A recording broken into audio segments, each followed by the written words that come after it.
बुद्धं शरणं गच्छामि। बुद्धं शरणं गच्छामि। साधु साधु Reddy garu thank you Reddy garu thank you स्वर्णलतమ్మ గారు. సో ఇప్పుడు ఒక చాంటింగ్ చేసి దాని తర్వాత ధ్యానం చేస్తాము. ధ్యానం ఎందుకు అని ధ్యానం చేసి అనుభవపూర్వకంగా దాని నుంచి ఏం ఉపయోగమవుతుంది అని ఇప్పుడు చెప్పారు. స్వర్ణలతమ్మ గారు చెప్పారు. బౌద్ధం అంటే అనుభవానికి తీసుకొచ్చే జ్ఞానం అన్నమాట. బుక్స్ చదివి లేదా బుద్ధిపూర్వకంగా తార్కికంగా తెలుసుకోవడం అంతే కాదు, అనుభవపూర్వకంగా బౌద్ధాన్ని తెలుసుకోవడం అది ధ్యానంతోనే అవుతుంది అని రెడ్డి గారు చెప్పారు. సో అందుకు ఫస్ట్ ఇప్పుడు ఒక చాంటింగ్ చేసి మళ్ళీ తిసరణ తీసుకోండి. దాని తర్వాత ఒక 5 minutes ధ్యానం చేసి దాని నుంచి ధ్యానం ఎందుకు అని ఒక ఐడియా వస్తుంది. దాని తర్వాత ఎలా చేయాలి అని మళ్ళీ చూస్తాం.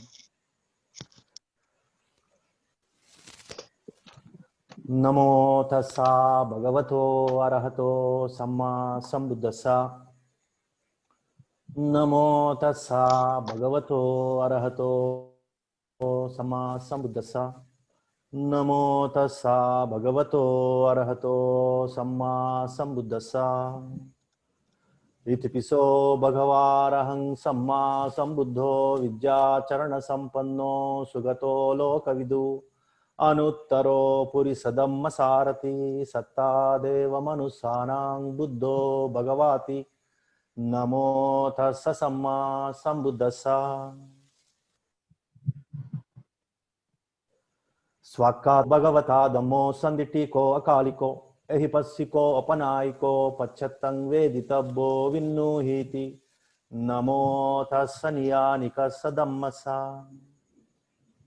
సుపటిపన్నో భగవతో సావక సంగో ఉజుపటిపన్నో భగవతో సావక సంగో న్యాయపటిపన్నో భగవతో సావక సంగో సామీచిపటిపన్నో భగవతో సావక సంగో.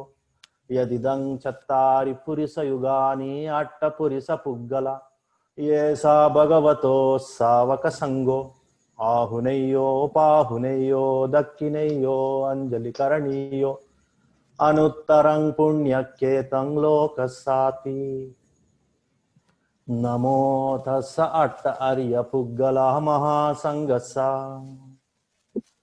సాధు సాధు సాధు. 3 రత్నాలకి ఒక వందన చేసి మళ్ళీ 3 రత్నాలకి శరణు తీసుకోవాలన్నమాట. నేను ఎలా చెప్తానో అలా చెప్పొచ్చు. మీరు ఆడియో ఆన్ చేసి చెప్పచ్చు. శరణ తీసుకున్న తర్వాత మళ్ళీ ధ్యానం గురించి చూస్తాం.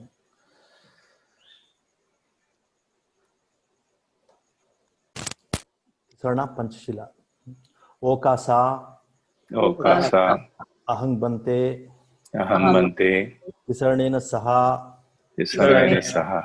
పంచశీలం ధమ్మం యాచామి అనుగ్రహం కత్వా శీలం దేతా మే బంతే ద్వితీయంపి ఓకాసా అహం బంతే విసరణేన సహా పంచశీలం ధమ్మం యాచామి అనుగ్రహం కత్వా శీలం దేతా మే బంతే తతియంపి ఓకాసా అహం బంతే విసరణేన సద్దిం పంచశీలం ధమ్మం యాచామి అనుగ్రహం కత్వా శీలం దేతా మే బంతే అనుకంపం ఉపాదాయ యమహం వదామి తం వదేత అమాబంతే వదామి అమబంతే సంఘదేత. అమబంతే అమాబంతే అని చెప్పండి. అమబంతే. నమో తస్సా భగవతో అర్హతో సమ్మా సంబుద్ధస్స. నమో తస్య భగవతో అర్హతో అర్హతో సమ్మా సమ్మా సంబుద్ధస్య. సంబుద్ధస్స. ఇంకా 2 సార్లు చెప్పండి. నమో నమో తస్స తస్య భగవతో భగవతో అర్హతో అర్హతో సమ్మా సమ్మా సంబుద్ధస్స. సంబుద్ధస్య. నమో నమో తస్య తస్స భగవతో భగవతో అర్హతో అర్హతో సమ్మా సమ్మా సంబుద్ధస్స. సంబుద్ధస్య. బుద్ధం శరణం గచ్ఛామి. బుద్ధం శరణం శరణం గచ్ఛామి. గచ్ఛామి. ధమ్మం శరణం గచ్ఛామి. ధమ్మం శరణం శరణం గచ్ఛామి. గచ్ఛామి. సంఘం శరణం సంఘం సంఘం శరణం శరణం గచ్ఛామి. గచ్ఛామి. ద్వితీయంపి బుద్ధం గచ్ఛామి. ద్వితీయంపి బుద్ధం బుద్ధం శరణం గచ్ఛామి. గచ్ఛామి. బుద్ధం శరణం గచ్ఛామి. ద్వితీయంపి ధమ్మం ద్వితీయంపి శరణం ధమ్మం శరణం శరణం గచ్ఛామి. ద్వితీయంపి ధమ్మం శరణం ద్వితీయంపి గచ్ఛామి. సంఘం శరణం. ద్వితీయంపి సంఘం శరణం శరణం గచ్ఛామి. తృతీయంపి బుద్ధం శరణం గచ్ఛామి. తృతీయంపి బుద్ధం శరణం గచ్ఛామి. గచ్ఛామి. తృతీయంపి ధమ్మం శరణం గచ్ఛామి. తృతీయంపి ధమ్మం శరణం గచ్ఛామి. తృతీయంపి సంఘం శరణం గచ్ఛామి. తృతీయంపి సంఘం శరణం గచ్ఛామి. త్రిశరణగమనం పరిపూర్ణం. ఆమబంతే ఆమబంతే. పాణాతిపాత వేరమణి సిక్కాపదం సమాధియామి. పాణాతిపాత వేరమణి సిక్కాపదం సమాధియామి. అదిన్నాదాన వేరమణి. అదిన్నాదాన వేరమణి సిక్కాపదం సమాధియామి. కామేషు మిథ్యాచార వేరమణి. కామేషు మిథ్యాచార వేరమణి సిక్కాపదం సమాధియామి. సిక్కాపదం సమాధియామి. మూసావాద వేరమణి. ముసాద వేరమణి సిక్కాపదం సమాధియామి. సమాధియామి. సురామేరయ మధ్యాపమాదట్టాన ప్రమాదఠాన వేరమణి. వేరమణి సిక్కాపదం సమాధియామి. సిక్కాపదం సమాధియామి. సాధు సాధు సాధు సాధు సాధు సాధు. సాధుకం సురక్షితం కత్వా అపమాదేన సంపాదేత. అమాబంతే సమాభంతే. సాధు సాధు సాధు. సాధు సాధు సాధు. శీల సమాధి పన్య. శీల పంచశీలాలు తీసుకొని త్రిశరణాలు తీసుకొని త్రిశరణాలకి వందన చేసామన్నమాట. ముందు బుద్ధ ధమ్మ సంఘ.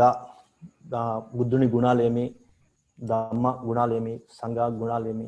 బుద్ధుని 9 గుణాలు, ధమ్మ 6 గుణాలు, సంఘంది 9 గుణాలు, టోటల్గా 24 గుణాలు బుద్ధ ధమ్మ సంఘ. అందుకనే ధమ్మ చక్రాలో 24 ఆ స్పోక్స్ ఉంటాయన్నమాట.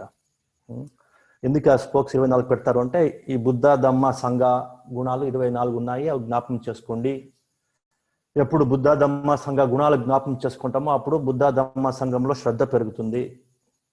త్రిశరణ తీసుకోవడం ఎందుకు అంటేనో బుద్ధ ధమ్మ సంఘంలో శ్రద్ధ రావాలి. ఎప్పుడు శ్రద్ధ ఉంటుందో అప్పుడేనే ఆ ఒక మార్గం వైపు మనసు కలుగుతుంది. ఏ పనికైనా కానీ శ్రద్ధ మనసులో నుంచి పుట్టుకు రావాలి.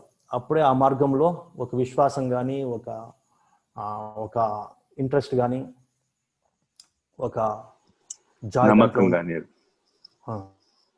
నమ్మకం కానీ దాంట్లో ఒక ఆనందం కానీ రావాలంటే దాంట్లో శ్రద్ధ ఉండాలన్నమాట. అందుకనే ముందు బుద్ధ ధమ్మ సంఘానికి మేము వందన చేసి దాని తర్వాత బుద్ధ ధమ్మ సంఘంలో శరణు తీసుకొని దాని తర్వాత శ్రద్ధ తర్వాత శీలం కూడా కొంచెం మనకి ఒక ఆసక్తి పెరుగుతుంది. పంచశీలాలు తీసుకున్న తర్వాత శీలం అయిన తర్వాత సమాధి పన్య ఆ మార్గంలో వెళ్ళాలి అని భగవాన్ బుద్ధుడు మనకి ఇచ్చిన ఒక సందేశం అన్నమాట. సో అలా ఒక మార్గంలో మేము ఇప్పుడు ఫస్ట్ శ్రద్ధ, త్రిశరణ మరియు శీల తీసుకున్నాము. ఇప్పుడు సమాధి అంటే ఏమి, ధ్యానం అంటే ఏమి, ధ్యానం నుంచి ప్రజ్ఞ ఎలా పెరుగుతుంది. సో అలా శీల సమాధి ప్రజ్ఞ పెంచుకునే ఒక టెక్నిక్ ఏమి, ఆ మార్గం ఒక పూర్తిగా ఒక సారాంశం, ఆ మార్గం సారాంశం ఏమి, ఆ మార్గంలో ఒక జిస్ట్ ఏమి అని ఒక హాఫ్ అన్ అవర్లో చూస్తాము.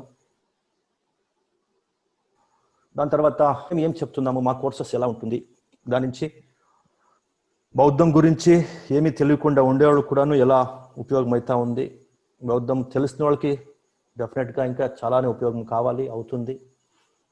సో మేము చేస్తుండే ధ్యానాలు దాని నుంచి ఏమేమి ఉపయోగమవుతుంది, దాన్ని ఎలా చేయొచ్చు మీరు, దాని గురించి కూడాను మా కోఆర్డినేటర్స్ కొందరు జాయిన్ అయినారు. వాళ్ళు కూడాను ఒక 2 నిమిషాలు చెప్తారు. దాని తర్వాత మీ క్వశ్చన్స్ కూడా మీరు, ఇది ఈరోజు కార్యక్రమం. సో ఇప్పుడు బౌద్ధం మరియు ధ్యానం దానికి సంబంధం ఏమి అని రెడ్డి గారు చెప్పారు. బౌద్ధం అంటే ధ్యానం, ధ్యానం అంటే బౌద్ధం. బౌద్ధం అంటే బుద్ధిని పెంచుకునే మార్గం. బుద్ధిని పెంచుకోవడానికి ముఖ్యంగా బుజ్జతి ఇతి బుద్ధ అని చెప్తారు. అంటే ఏమి, మనస్సుని కిండ్లింగ్, మనస్సుని ఒక ఎరుకతికి తీసుకొని రావడం, మనసులోని ఒక స్పృహత, మనసులోని ఒక ఎరుకత, దాన్ని ఎలా పెంచుకోవడం అనేది బౌద్ధంలో ముఖ్యమైనది. అలా ఎవడు ఎరుకతని పెంచుకున్నాడో పూర్తిగా వాడే బుద్ధుడు అని కూడా చెప్తారు. ఆ ఎరుకతని స్పృహతని ఎలా పెంచుకోవడం, ధ్యానం నుంచినే పెంచుకోవడం. సో అందుకని భగవాన్ బుద్ధుడు కూడాను అన్ని సూత్రాలు చెప్పిన తర్వాత వాళ్ళు వేరే వేరే గ్రూప్స్కి, ఉపాసకులకి చెప్పేవాళ్ళు, మంతేజీలకి, మాంక్స్కి చెప్పేవాళ్ళు, మహారాజులు, పూర్తి పేదోళ్ళకి అందరికీ చెప్పేవాళ్ళు, డివైన్ బీయింగ్స్కి చెప్పేవాళ్ళు. చెప్పిన తర్వాత మీరు శూన్యాగారంలో పోండి, చెట్టు కింద పోండి, అరణ్యాల్లో పోండి, ధ్యానం చేస్తూ నేనేం చెప్పానో దాన్ని అవగాహన చేసుకోండి. మనసులో మీ మనస్సు నుంచి మనస్సు సంబంధించి ఆ జ్ఞానాన్ని పెంచుకోండి. బుద్ధి అంటే ప్రపంచం గురించి బుద్ధి కాదు, మీ మనస్సు గురించే మీరు బుద్ధి పెంచుకోవాలంటే మీకు ధ్యానమే మార్గం, వేరే మార్గమే లేదు. ఎందుకంటే మనస్సు నుంచి మనస్సుని పెంచుకోవడానికి మీరు ధ్యాన మార్గంలోనే పోవాలి. బుక్స్ చదివి లేదా ల్యాబొరేటరీలో ఎక్స్పెరిమెంట్ చేసి మీరు మనసు గురించి తెలుసుకునే దానికి అయ్యలేదు. ఇక్కడ కొంత సైకాలజిస్ట్ కూడాను మా క్లాసెస్ చాలామంది చేశారు, ఇక్కడ కూడాను 1-2 వచ్చారు. వాళ్ళు కూడాను ఈ మార్గంలో ఎందుకు వస్తున్నారు అంటే వాళ్ళకి మనస్సు గురించి బుక్స్లో చదివిన దానికన్నాను ధ్యానంతో బాగా తెలుసుకోవచ్చు. అందుకని రకరకాల మనసు నుంచి వస్తుండే జబ్బులు, ఇప్పుడు వస్తుండే జబ్బులంతాను మనసు నుంచి వస్తుండే జబ్బులనే, ఆల్మోస్ట్ 99%, 100% జబ్బులు. ఇప్పుడు కరోనా వైరస్ కూడా ఇంత పెద్ద ఏమి ఒక హంగామా అవుతా ఉంది ప్రపంచమంతాను. ఎక్కడ ఇమ్యూనిటీ ఉందో వాళ్ళు ఆరాంగానే ఉండరు. కరోనా నుంచి ఎక్కువ పట్టించుకునే అవసరం లేదు. ఇమ్యూనిటీ అంటే శరీరంలో ఒక రోగాన్ని నిరోధించే శక్తి. మనసు ఎప్పుడు టెన్షన్లో ఉంటుంది, మనసులో కంట్రోల్ లేదు, మనసులో ఒత్తిడి ఉంది, అలాంటి వాళ్ళకి ఇమ్యూనిటీను పోతుంది అని అందరూ చెప్తారు. ఇప్పుడు డాక్టర్లు అంతా కనిపెట్టిండారు. అలాగే రకరకాల జబ్బులు, మీ ఒక డయాబెటీస్ కానీ, హైపర్ టెన్షన్ కానీ, హార్ట్ ప్రాబ్లమ్స్ కానీ, క్యాన్సర్స్ కానీ, అస్తమా, లంగ్స్ ప్రాబ్లమ్స్ కానీ, కీళ్ళు నొప్పులు కానీ, ఆర్థరైటిస్, స్పాండిలోసిస్, డైజెస్టివ్ ప్రాబ్లమ్స్, రకరకాల మనసులో ఉండే ఒత్తిడి, చింత నుంచి మీకు జీర్ణశక్తి పైన ఎఫెక్ట్ అవుతుంది, భయం నుంచి హార్ట్ పైన, లంగ్స్ పైన ఎఫెక్ట్ అవుతుంది.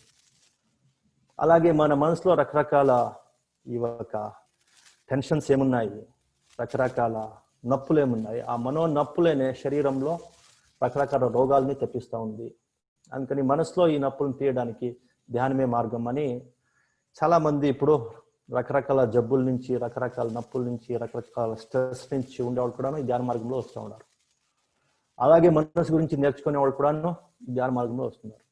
అలాగే మన రెడ్డి గారు చెప్పినట్టు స్టూడెంట్స్కి డిస్టార్షన్ ఎక్కువైపోతుంది. ఇప్పుడు స్టూడెంట్స్కే కాదు, అందరికీ అవుతా ఉంది. మనస్సు ఒక చోట్లో నిలబెట్టే ఒక శక్తి లేకుండా అవుతా ఉంది. దాన్ని, ఆ డిస్టార్షన్ని, ఆ ఒక మనస్సు చంచలతని పోగొట్టడానికి మనసుని ఒక కంట్రోల్లో తీసుకువచ్చి ఒక వస్తువు పైన, ఒక పని పైన నిలబెట్టాలి అంటే మీకు మళ్ళీ ఆ ధ్యానంలో వచ్చే ఒక శక్తి, ధ్యానంలో వచ్చే ఒక ఐడియా, ఒక స్కిల్, దాన్ని ఉపయోగించే మీరు ఏకాగ్రతను కానీ, అటెన్షన్ కానీ, ఒక ఎరుకత కానీ, స్పృహత కానీ పెంచుకునేదానికి అవుతుంది. దీన్ని ఇప్పుడు కనిపెడదాం. ఒక 4 నిమిషాలు ఒక ధ్యానం చేసి యాక్చువల్లీ ఇది 3 నిమిషాల ధ్యానమే, ఇది 3 minutes ఎక్స్పెరిమెంట్ అని చెప్తారు. ఈ 3 నిమిషాల ఎక్స్పెరిమెంట్కి ఒక 1 minute ఇది ఎలా చేయాలి అని ఒక రిహార్సల్ మాదిరి 1 minute చేసి, చాలా సింపుల్, చిన్న పిల్లోడు చేయొచ్చు, 5-6 పిల్లోళ్ళు చేయొచ్చు, 100 years ముసలోళ్ళు చేయొచ్చు, చదువుకునే వాళ్ళు చేయొచ్చు, చదువుకునే ఉండేవాళ్ళు చేయొచ్చు, అందరూ చేయొచ్చు, అంత సింపుల్ అన్నమాట ఇది. దీన్ని ఇప్పుడు 1 నిమిషం చేస్తాం. ఇప్పుడు మీకు ఒక ఐడియా వస్తుంది దీన్ని మళ్ళీ 3 నిమిషాలు ఎలా చేయాలి అని. దాని తర్వాత మళ్ళీ 3 నిమిషాలు మీరు చేయొచ్చు. సో ఇప్పుడు ఇది ఎలా అంటే ప్రొసీజర్ ఎట్లా అంటే, ఈ 1 నిమిషం ఏం చేయాలి అంటే మీరు కళ్ళు మూసుకోవాలి. కళ్ళు మూసుకొని మీరు మీ ఊపిరిని గమనించాలి. కొందరు ముక్కు దగ్గర గమనిస్తారు, కొందరు కడుపు దగ్గర గమనిస్తారు, కొందరు ఊరికి అట్లా కూర్చుంటే సహా తెలిసిపోతుంది మనిషికి, ఇప్పుడు ఊపిరి వస్తూ ఉంది, ఇప్పుడు ఊపిరి పోతా ఉంది. ఒక చోట్లో గమనించాలి అని ఏం లేదు. మీకు ఏది ఈజీ అవుతుందో, కడుపు ఉబ్బుతుంది తగ్గుతుంది, ఊపిరి తీసుకున్నప్పుడు కడుపు ఉబ్బుతుంది, ఊపిరి విడిచినప్పుడు కడుపు తగ్గుతుంది, దాన్ని గమనించి కూడాను మీరు ఊపిరిని లెక్క పెట్టచ్చు 1 నిమిషము. అలాగే కొందరికి ముక్కు దగ్గర ఒక అనుభవం అవుతుంది, వచ్చే ఊపిరి పోయే ఊపిరి దాన్ని కనిపెట్టే కొందరికి అనుభవం ఉంటుంది. అలాంటి వాళ్ళు ముక్కు దగ్గర ఊపిరి వస్తూ ఉంది పోతా ఉంది అని కనిపెట్టి, ఆ వచ్చే ఊపిరిని ఉచ్ఛ్వాసం అంటారు, పోయే ఊపిరిని నిశ్వాసం అంటారు. ఆ రెండు కలిస్తే ఒక శ్వాసం అని, ఒక ఊపిరి అని. అలాంటి ఊపిరులు 1 నిమిషంలో ఎన్ని అది మీరు చేయవలసిన పని ఇప్పుడు ఈ 1 minute. సో అది ఇప్పుడు చేస్తాము. దాని తర్వాత మళ్ళీ 3 నిమిషాలు ఏం చేయాలి అని మళ్ళీ చెప్తాను నేను. చాలా సింపుల్ అన్నమాట, అందరికీ అర్థమైంది అనుకుంటాను. ఈ 1 నిమిషం మీరు నేను లెక్కేసుకుంటాను ఇక్కడ, మన ఒక టైమర్ పెట్టుకొని 1 నిమిషంలో ఎన్ని ఊపిరులు తీసుకుంటారు, ఎన్ని శ్వాసాలు తీసుకుంటారు అని మీరు లెక్క పెట్టుకొని మీరే మనసులో పెట్టుకోండి. మళ్ళీ నేను అడిగినప్పుడు మీరు చెప్పచ్చు. ఇది ఒక ట్రయల్ అన్నమాట. ఇది ఒక ట్రయల్. తర్వాత మళ్ళీ 3 నిమిషాలు మళ్ళీ ఏం చేయాలి మళ్ళీ చెప్తాను నేను. సో ఇప్పుడు అందరూ కళ్ళు మూసుకోండి.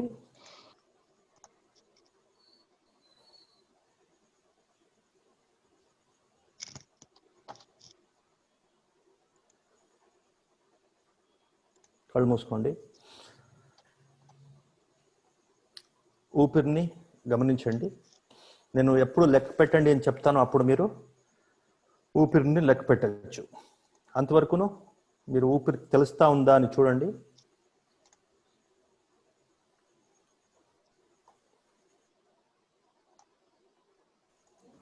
వచ్చే ఊపిరి పై ఊపిరి, ఆ 2 ఊపిరిలు కలిపి ఒక ఊపిరిని, అది తెలుస్తుందో చూడండి. ఇప్పుడు లెక్క పెట్టండి. వచ్చే ఊపిరి పై ఊపిరి 1, మళ్ళీ వచ్చే ఊపిరి పై ఊపిరి 2, మళ్ళీ వచ్చే ఊపిరి పై ఊపిరి ఉచ్ఛ్వాసం నిశ్వాసం 3 అని సహజంగా స్వాభావికంగా ఊపిరాడుతూ ఉన్నారు. ఈ సహజమైన స్వాభావికమైన ఊపిరుల్ని లెక్క పెడుతూ పోండి. 1 నిమిషం ఎన్ని ఊపిరులు అవుతుందో లెక్క పెట్టండి.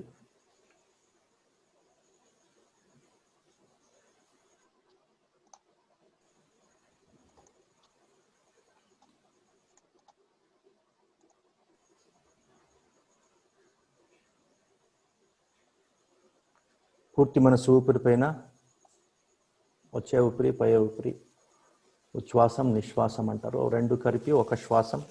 అలాంటి ఊపిరులు 1 నిమిషంలో ఎన్ని అవుతాయని చూస్తాము సహజంగా ఊపిరాడినప్పుడు.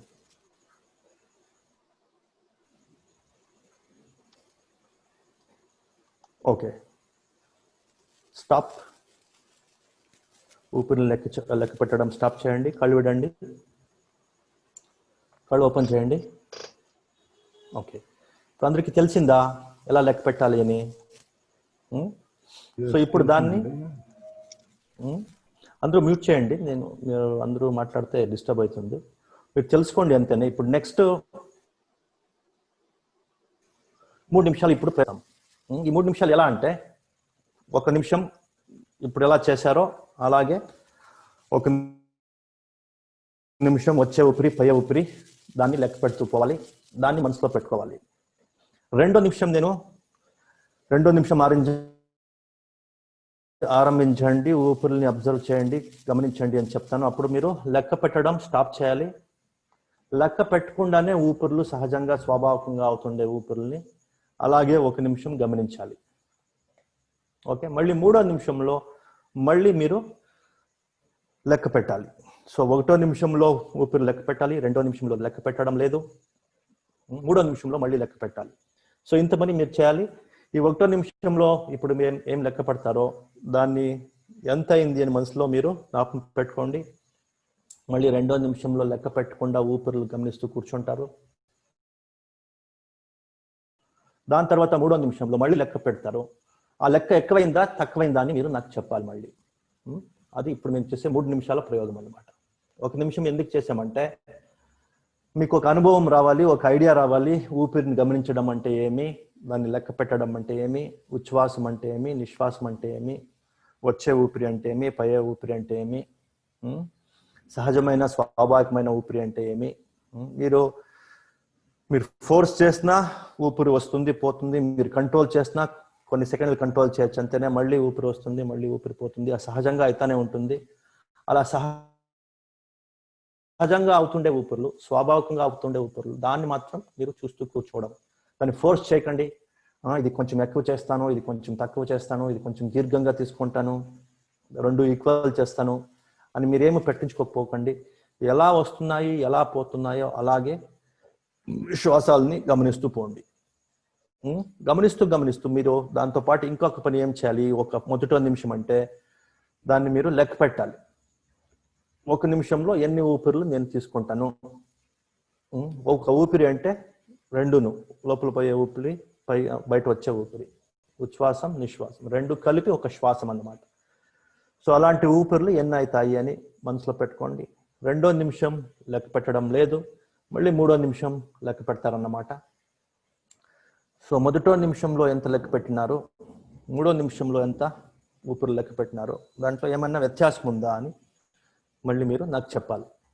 ఆ వ్యత్యాసం నుంచి మాకు ఏం తెలుస్తుంది, ధ్యానం నుంచి ఏం ప్రయోజనం, ఎందుకు చేయాలి అని ఒక ఐడియా వస్తుంది.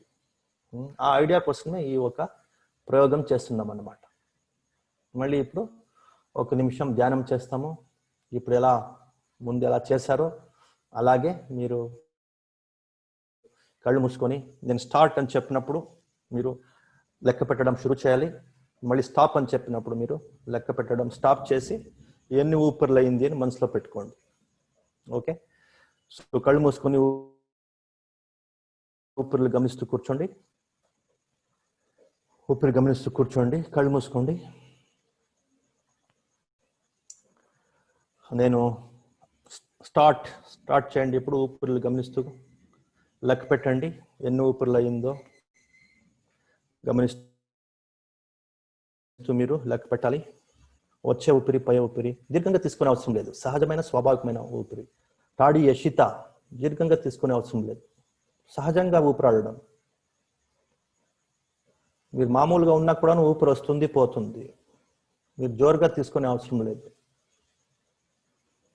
ఎలా సహజంగా స్వాభావికంగా అవుతున్నాయో ఆ ఊపిరిని చూస్తూ కూర్చోవాలి, దాన్ని లెక్క పెట్టాలి అంతేనే. వస్తూ ఉంది పోతా ఉంది 1, మళ్ళీ వస్తుంది పోతుంది 2, అలా ప్రతి ఊపిరిని లెక్క పెట్టాలి. జోరుగా తీసుకునే అవసరం లేదు, సహజమైన స్వాభావికమైన ఊపిరి శ్వాసాలు.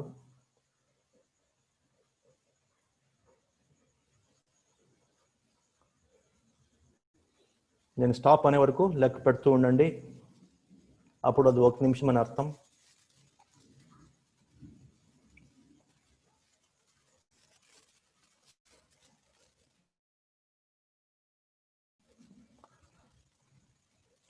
Okay, stop.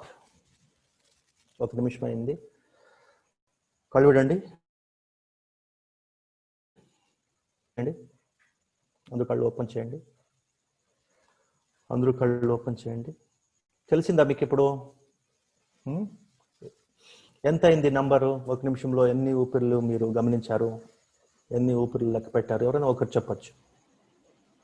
21. ఓకే సురేష్ 21 ఊపిరి అయింది. ఓకే చాలు. సో నెక్స్ట్ ఇప్పుడు ఏం చేస్తారంటే ఇంకొక నిమిషము లెక్క పెట్టకుండానే మీరు ఊపిరిని చూస్తూ కూర్చుంటారు అన్నమాట. ఉం? ఇక రెండో నిమిషం ఏం చేస్తారు మీరు? ఊపిరిని గతారు. సహజమైన స్వాభావికమైన ఊపిరి అంటే ఏమి? మేము దీర్ఘంగా తీసుకోవాలి అని అనుకొని దీర్ఘంగా అని తీసుకొని అని జోరుగా విడిసే అవసరం లేదు. మేము ఆరాంగా కూర్చున్నప్పుడు ఆటోమేటిక్గా ఊపిరి లోపల పోతుంది, బయట వస్తుంది. అలా ఆటోమేటిక్గా సహజంగా స్వాభావికంగా లోపల పోయే ఊపిరి, బయట వచ్చే ఊపిరి, అవి రెండూ కలిస్తే ఒక ఊపిరి అని, ఒక శ్వాసం అని. అలాంటి ఊపిరిని చూస్తూ ఉండడం ధ్యానం అని. అది ముఖ్యంగా మన బౌద్ధ ధ్యానాలు చాలా ముఖ్యమైన ధ్యానం అది. సో దాన్ని ఇప్పుడు అభ్యాసం చేస్తున్నారు అన్నమాట మీరు. సో దీన్ని ఇప్పుడు 3 నిమిషాలు ఎందుకు చేస్తున్నారు అంటే 3 నిమిషాల్లోనే తెలిసిపోతుంది దీని నుంచి మనకేం ఉపయోగమో, ధ్యానం నుంచి మాకేమి ఒక అనుభవం వచ్చేస్తుంది. సో ఇప్పుడు ఏం చేయండి అంటే మీరు ఇప్పుడు ఊపిరిని లెక్క పెట్టే అవసరం లేదు. సహజంగా స్వాభావికంగా అవుతుండే ఊపిరిని గమనిస్తూ 1 నిమిషం కూర్చోండి అంతేనే. లెక్క పెట్టే అవసరం లేదు. నేను స్టాప్ అన్నప్పుడు మళ్ళీ మీరు కళ్ళు తెరవచ్చు. కళ్ళు మూసుకోండి.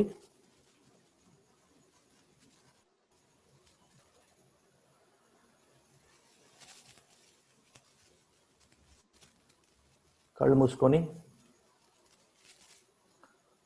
సహజమైన స్వాభావికమైన ఊపిరిలు వస్తున్నాయి, పోతున్నాయి. వస్తూ ఉండే ఊపిరిని రాని అని దాన్ని ఒప్పుకోండి, స్వీకరించండి. పోయే ఊపిరిని పోని అని లెట్ ఇట్ బి అని వదిలేయండి. లెట్ గో అని వదులుకోండి పోయే ఊపిరిని. సహజ నిరాళమైన మనసుతో స్వీకరించడం, అలాగే అది పోయేటప్పుడు దాన్ని వదులుకోవడం, రెండు సహజంగా చేయాలి, నిరాయాసంగా చేయాలి. అలా శాంత మనసుతో, సూక్ష్మమైన మనసుతో, నిరాళమైన మనసుతో ఈ సహజమైన స్వాభావికమైన ఊపిరిని గమనిస్తూ కూర్చున్నారు మీరు ఇప్పుడు. సో అన్ని ఊపిరిని అలాగే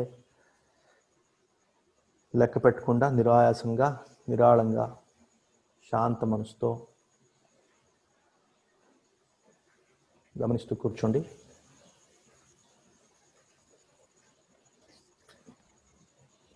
ప్రపంచమంతా నడువని ఈ 1-2-3 నిమిషాలు నేను ప్రతి ఊపిరి గమనిస్తూ కూర్చుంటాను.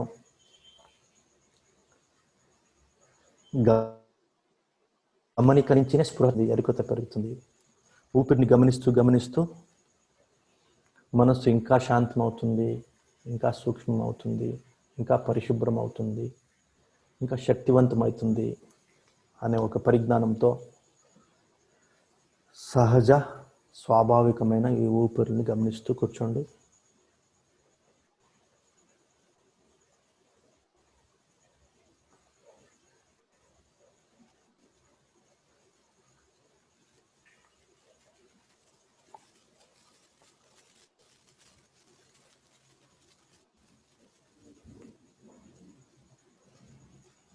ప్రపంచం నడవని, రేపటి గురించి, నిన్నటి గురించి పట్టించుకునే అవసరం లేదు. ఇప్పుడు ఈ క్షణంలో ఈ సహజమైన స్వాభావికమైన ఊపిరి, ఎప్పుడు నాతో ఉండే ఈ ఊపిరి, దీన్ని గమనిస్తూ కూర్చుంటాను అనే ఒక సంకల్పంతో ఇది గమనిస్తూ మనసు శాంతమవుతుంది, మనసు సశక్తమవుతుంది, సదృఢమవుతుంది, సూక్ష్మమవుతుంది అనే ఒక పరిజ్ఞానంతో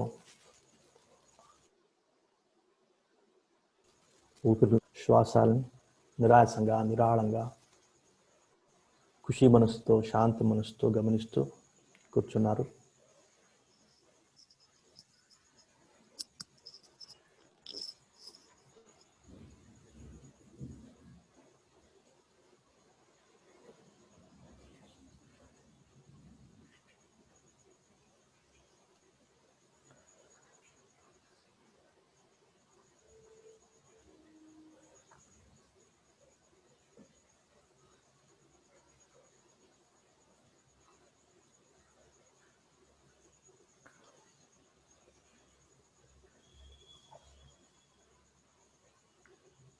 ప్రపంచం నడవని, లెట్ ఇట్ బి అనే ఒక ఒక ఫార్ములా మీరు మనసులో చెప్పుకోవాలి. మళ్ళీ మళ్ళీ ప్రపంచం గురించి యోచనలు వస్తూ ఉంటాయి, అదంతా ఉండి మళ్ళీ చూస్తాను. ఇప్పుడు ఈ శ్వాసాలను గమనించే ఈ ఒక కళ నేర్చుకుంటాను. దీని నుంచి అన్ని ఉపయోగాలు ఉంది. ప్రపంచంలో చేసే అతి ముఖ్యమైన పని అంటే ఈ ఒక మనస్సుని ఒక విషయం వైపు నిలబెట్టే పని, ధ్యానం. ఊపిరిపైన మనసు నిలబెట్టే పని, అది చాలా ముఖ్యమైన పని చేస్తున్నాను. ప్రపంచం సంబంధించిన విషయాల్ని మళ్ళీ చూస్తాను అనే ఒక పరిజ్ఞానంతో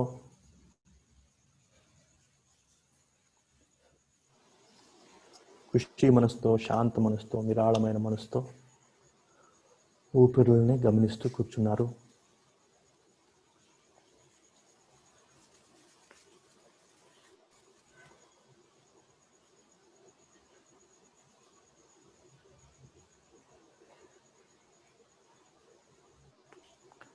ఇప్పుడు లెక్క పెట్టండి. వచ్చే ఊపిరి, పై ఊపిరి 1, మళ్ళీ వచ్చే ఊపిరి, పై ఊపిరి 2. అలా 1 నిమిషం ఊపిరిని లెక్క పెడుతూ పోతున్నారు.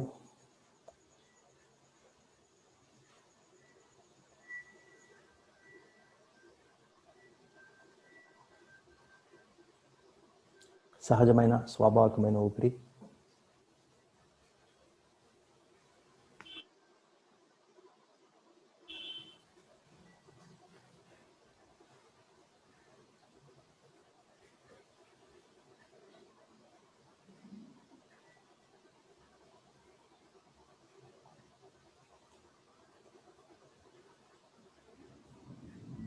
Okay, stop.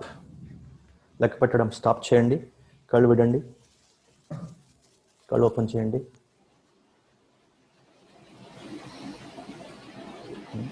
ఈ ఒక 5 నిమిషాల్లో ఏం తెలుసుకున్నాము అది చూస్తాం ఇప్పుడు. అప్పుడు ధ్యానం ఎందుకు చేయాలి అని ఒక అవగాహన వస్తుంది. మనస్సుకి, ధ్యానానికి, బౌద్ధానికి, మనస్సుకి, శరీరానికి ఏం సంబంధం? మనస్సుని కంట్రోల్ చేసుకుంటే శరీరం ఎలా కంట్రోల్ వస్తుంది?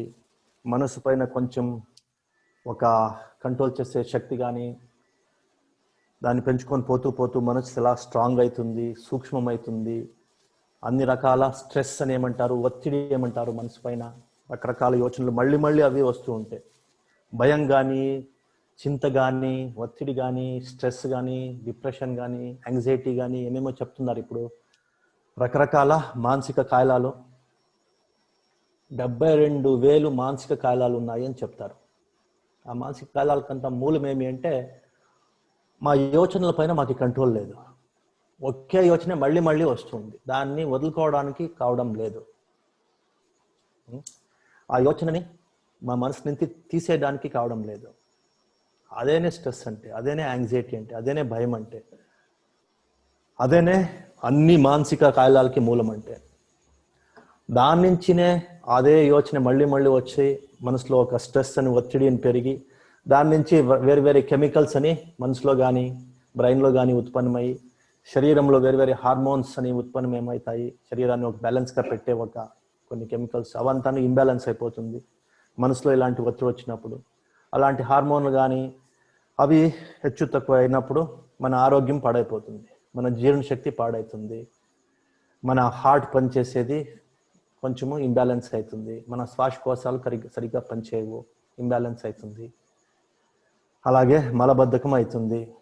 అలాగే కీళ్లలో అలాంటి కెమికల్స్ అంతా కూర్చొని కీళ్ళ నొప్పులు వస్తాయి. ఇప్పుడు వస్తుండే, నేను ముందులా ఏం చెప్పాను, ఇప్పుడు వస్తుండే అన్ని జబ్బులకి కారణం ఏమైంది అంటే మనసులో వచ్చే యోచనల పైన కంట్రోల్ లేదు. అవి మళ్ళీ వచ్చి మా మనసు పైన ఒక ప్రెషర్ వేసి దాని నుంచి మానసిక నొప్పులు తీసుకొస్తున్నాయి.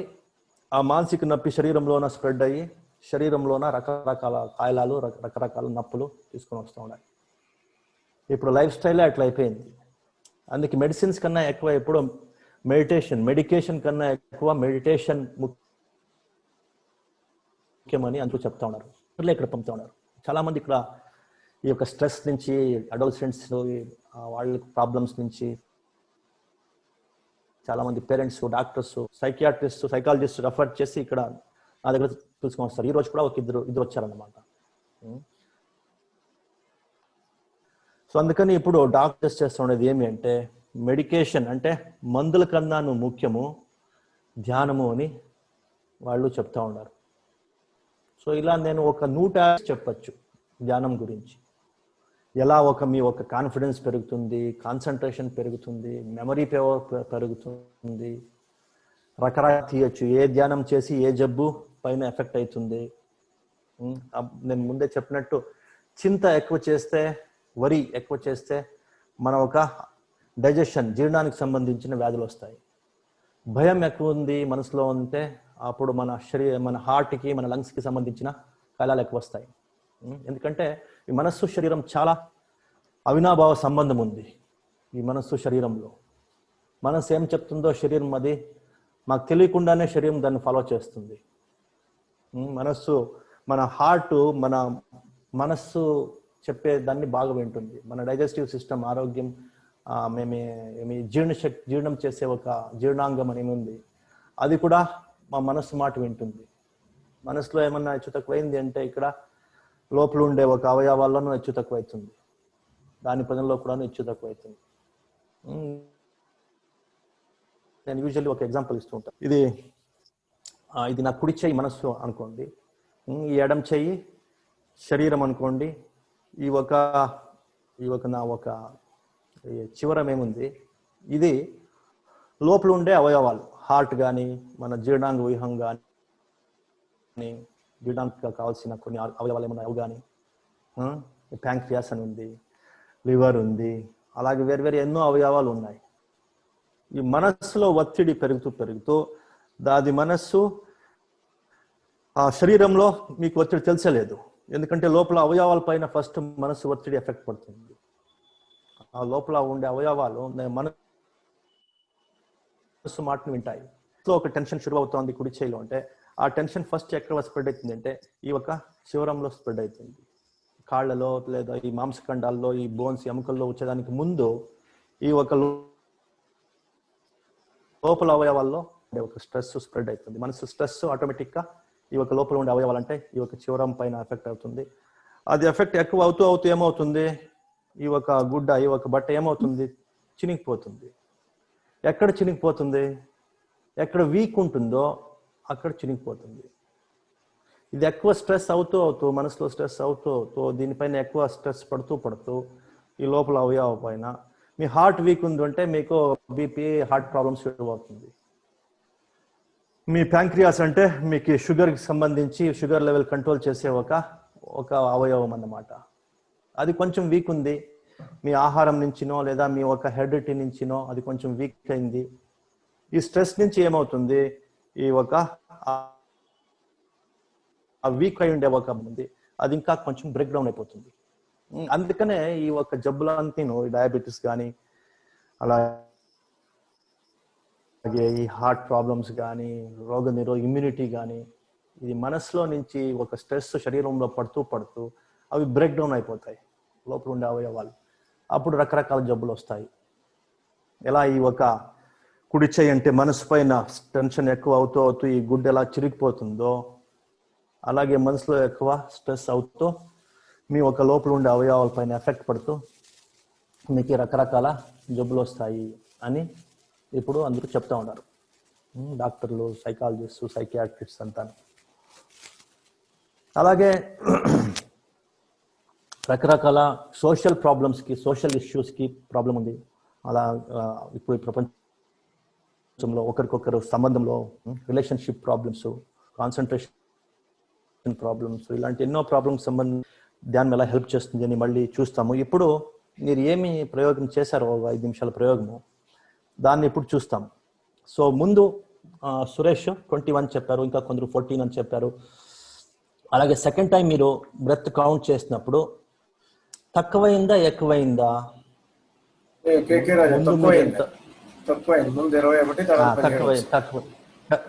Correct, very good. నెక్స్ట్ ఇంకెవరైనా చెప్పండి. కేకే రాజా చెప్పినట్టు ఇంకెవరైనా చెప్పండి. అంతే కరెక్ట్. ఫస్ట్ టైం నాకు 15, సెకండ్ టైం 11 వచ్చినాయండి. కరెక్ట్. సో 4 డిఫరెన్స్ అయింది. కేకే రాజా గారికి ఎంత చెప్పింది డిఫరెన్స్? 4 21, 17. 17 అంటే 4. Okay, good. మళ్ళీ ఫస్ట్ టైం ఎంత, సెకండ్ టైం ఎంత చెప్పండి. ఇంకెవరన్నా ఒకరు ఇద్దరు చెప్పండి. 11 అండి, 9. 11, 9 2 డిఫరెన్స్ వచ్చింది, తక్కువైంది, 2 తక్కువైంది. మళ్ళీ ఆ తర్వాత 6 వచ్చిందండి. Okay okay, fine. Next first time 20 అండి బంతే గారు. సెకండ్ టైం నాకు 16 వచ్చింది. 20, 16 అంటే 4 డిఫరెన్స్ వచ్చింది, 4 తక్కువైంది. ఓకే, సో అన్ని ఇప్పుడు మీరు చెప్పిన ఎగ్జాంపుల్స్ లో అంతాను తక్కువైంది. 4 తక్కువైంది, కొన్ని కేసులో 2 తక్కువైంది, 3 తక్కువైంది. లేదా అందరికీ ఇలా అనిపించిందా? 99% ఇలాగే వస్తుంది లేదా? సో ఎందుకు ఇలా అయింది? ఫస్ట్ టైం కూడాను మీరు 1 మినిటేనే లెక్క పెట్టారు. లాస్ట్ టైంలో కూడాను ఒక 5 నిమిషాలు ధ్యానం చేసి మళ్ళీ మీరు కౌంట్ చేసినప్పుడు కూడాను 1 నిమిషమే మీరు లెక్క పెట్టారన్నమాట. సో ఫస్ట్ టైం లెక్క పెట్టినప్పుడు ఎక్కువ వస్తూ ఉంది. ఒక 5 నిమిషాలు ధ్యానం చేసిన తర్వాత మళ్ళీ మీరు 1 నిమిషము ఎన్ని ఊపిరిలు ఉంది అని లెక్క పెట్టినప్పుడు ఆ కౌంట్ తక్కువ వస్తూ ఉంది. ఎందుకు తక్కువ వస్తూ ఉంది అంటే ఫస్ట్ మనసు ఒక టెన్షన్ లో ఉంది అని అర్థం. ఎప్పుడు మీరు ధ్యానం చేసి మనసు కొద్దిగా ఒక 5 నిమిషాల్లో 2 నిమిషాలు ధ్యానం చేసి మనసు కొంచెం శాంతమైందో, ప్రశాంతమైంది. మనస్సు ప్రశాంతమైనప్పుడు ఫస్ట్ అది ఊపిరి పైన కూడా ఎఫెక్ట్ పడుతుంది. ఊపిరి కూడా ప్రశాంతమవుతుంది. ఊపిరి ప్రశాంతమైనప్పుడు శరీరం కూడాను. ఇది కనెక్షన్ అన్నమాట. మనస్సుకు, ఊపిరికు, శరీరానికి ఇలాంటి సంబంధం ఉంది. అందుకనే ధ్యానం అందరూ చెప్తా ఉన్నారు. మనస్సు మీరు ప్రశాంతంగా మీరు ఒక విషయం వైపు మనసు పెడుతూ ఏమవుతుంది అంటే మనసులో రకరకాల విచారాలు అంతా వెళ్ళిపోతాయి, టెన్షన్స్ వెళ్ళిపోతాయి. మనసు ఏకాగ్రత ఒకే విషయం పైన ఉంది అంటే, ఎస్పెషలీ సహజమైన స్వాభావికమైన ఈ ఊపిరి పైన ఇది న్యాచురల్గా వస్తూ ఉంది కాబట్టి దాన్ని మీరు ఎక్కువ టెన్షన్ తీసుకొని చూసే అవసరం లేదు. అది ఫ్రీ, అది ఎప్పుడూ వస్తూనే ఉంటుంది. అందుకని దానిపైన మీరు టెన్షన్ తీసుకొని అబ్జర్వ్ చేసే, దాన్ని గమనించే అవసరం లేదు. సహజంగా మీరు గమనిస్తూ మనసు ఏమవుతుంది అంటే వేరే విషయాలను వదులుకుంటూ ఉంది. మీకు చిన్న విషయాలు కానీ, భయం తెచ్చే విషయాలు కానీ, టెన్షన్ తెప్పించే విషయాలు కానీ, యోచనలు కానీ ఆటోమేటిక్గా మీరు దాన్ని వదిలేస్తూ ఉన్నారు. సో ఒకే విషయం వైపు, ఊపిరి వైపే మీరు గమనిస్తూ కూర్చున్నప్పుడు మనసు ఆటోమేటిక్గా ఫ్రీ అవుతుంది రకరకాల యోచనల నుంచి. ఆ ఫ్రీ మనస్సేనే ప్రశాంతమైన మనస్సు. ఆ ఫ్రీ మనస్సేనే సూక్ష్మమైన మనస్సు. ఆ ఫ్రీ మనస్సేనే సదృఢమైన, సబలమైన మనస్సు. అలాగే మనస్సుని సూక్ష్మం చేసుకోవాలి, సబలం చేసుకోవాలి అని కూడాను ఇప్పుడు అన్ని ఇన్స్టిట్యూషన్స్లో కూడాను ఇప్పుడు మెడిటేషన్స్ ఇంట్రడ్యూస్ ఎందుకు చేస్తున్నారు పిల్లలకి అంటే వాళ్ళకి కాన్సన్ట్రేషన్ ప్రాబ్లము, ఈ ఒక టెన్షన్ నుంచి బయట వచ్చేది ఐడియా లేదు. మన ఎడ్యుకేషన్ సిస్టంలో రకరకాల బయట ఉండే విషయాలు నేర్పించే దాంట్లోనే టైం లేదు. మా మనసుని ఎలా కంట్రోల్ చేసుకోవాలి, సూక్ష్మం చేసుకోవాలి, శుభ్రం పెంచుకోవాలి, దీని గురించి కొన్ని ఇన్స్టిట్యూషన్స్ అయినా ముందు వస్తూ ఉన్నాయి. అది చాలా చాలా ఇంపార్టెంట్. ఎడ్యుకేషన్ సిస్టంలో మన మనసు గురించి మనకి ఒక తెలివి కానీ, ఒక అనుభవం కానీ లేకపోతే ప్రపంచంలో ఎంత నేర్చుకున్నా కూడాను వేస్ట్ అయిపోతుంది. సో అందుకని జపాన్లో కంపల్సరీ చేస్తున్నారు, అలాగే యూకేలో ఎన్నో ఇన్స్టిట్యూషన్స్లో కంపల్సరీ చేస్తున్నారు, యుఎస్లో చేస్తున్నారు, ఇప్పుడు ఇండియాలోనూ చేస్తూ ఉన్నారు. సో ఇది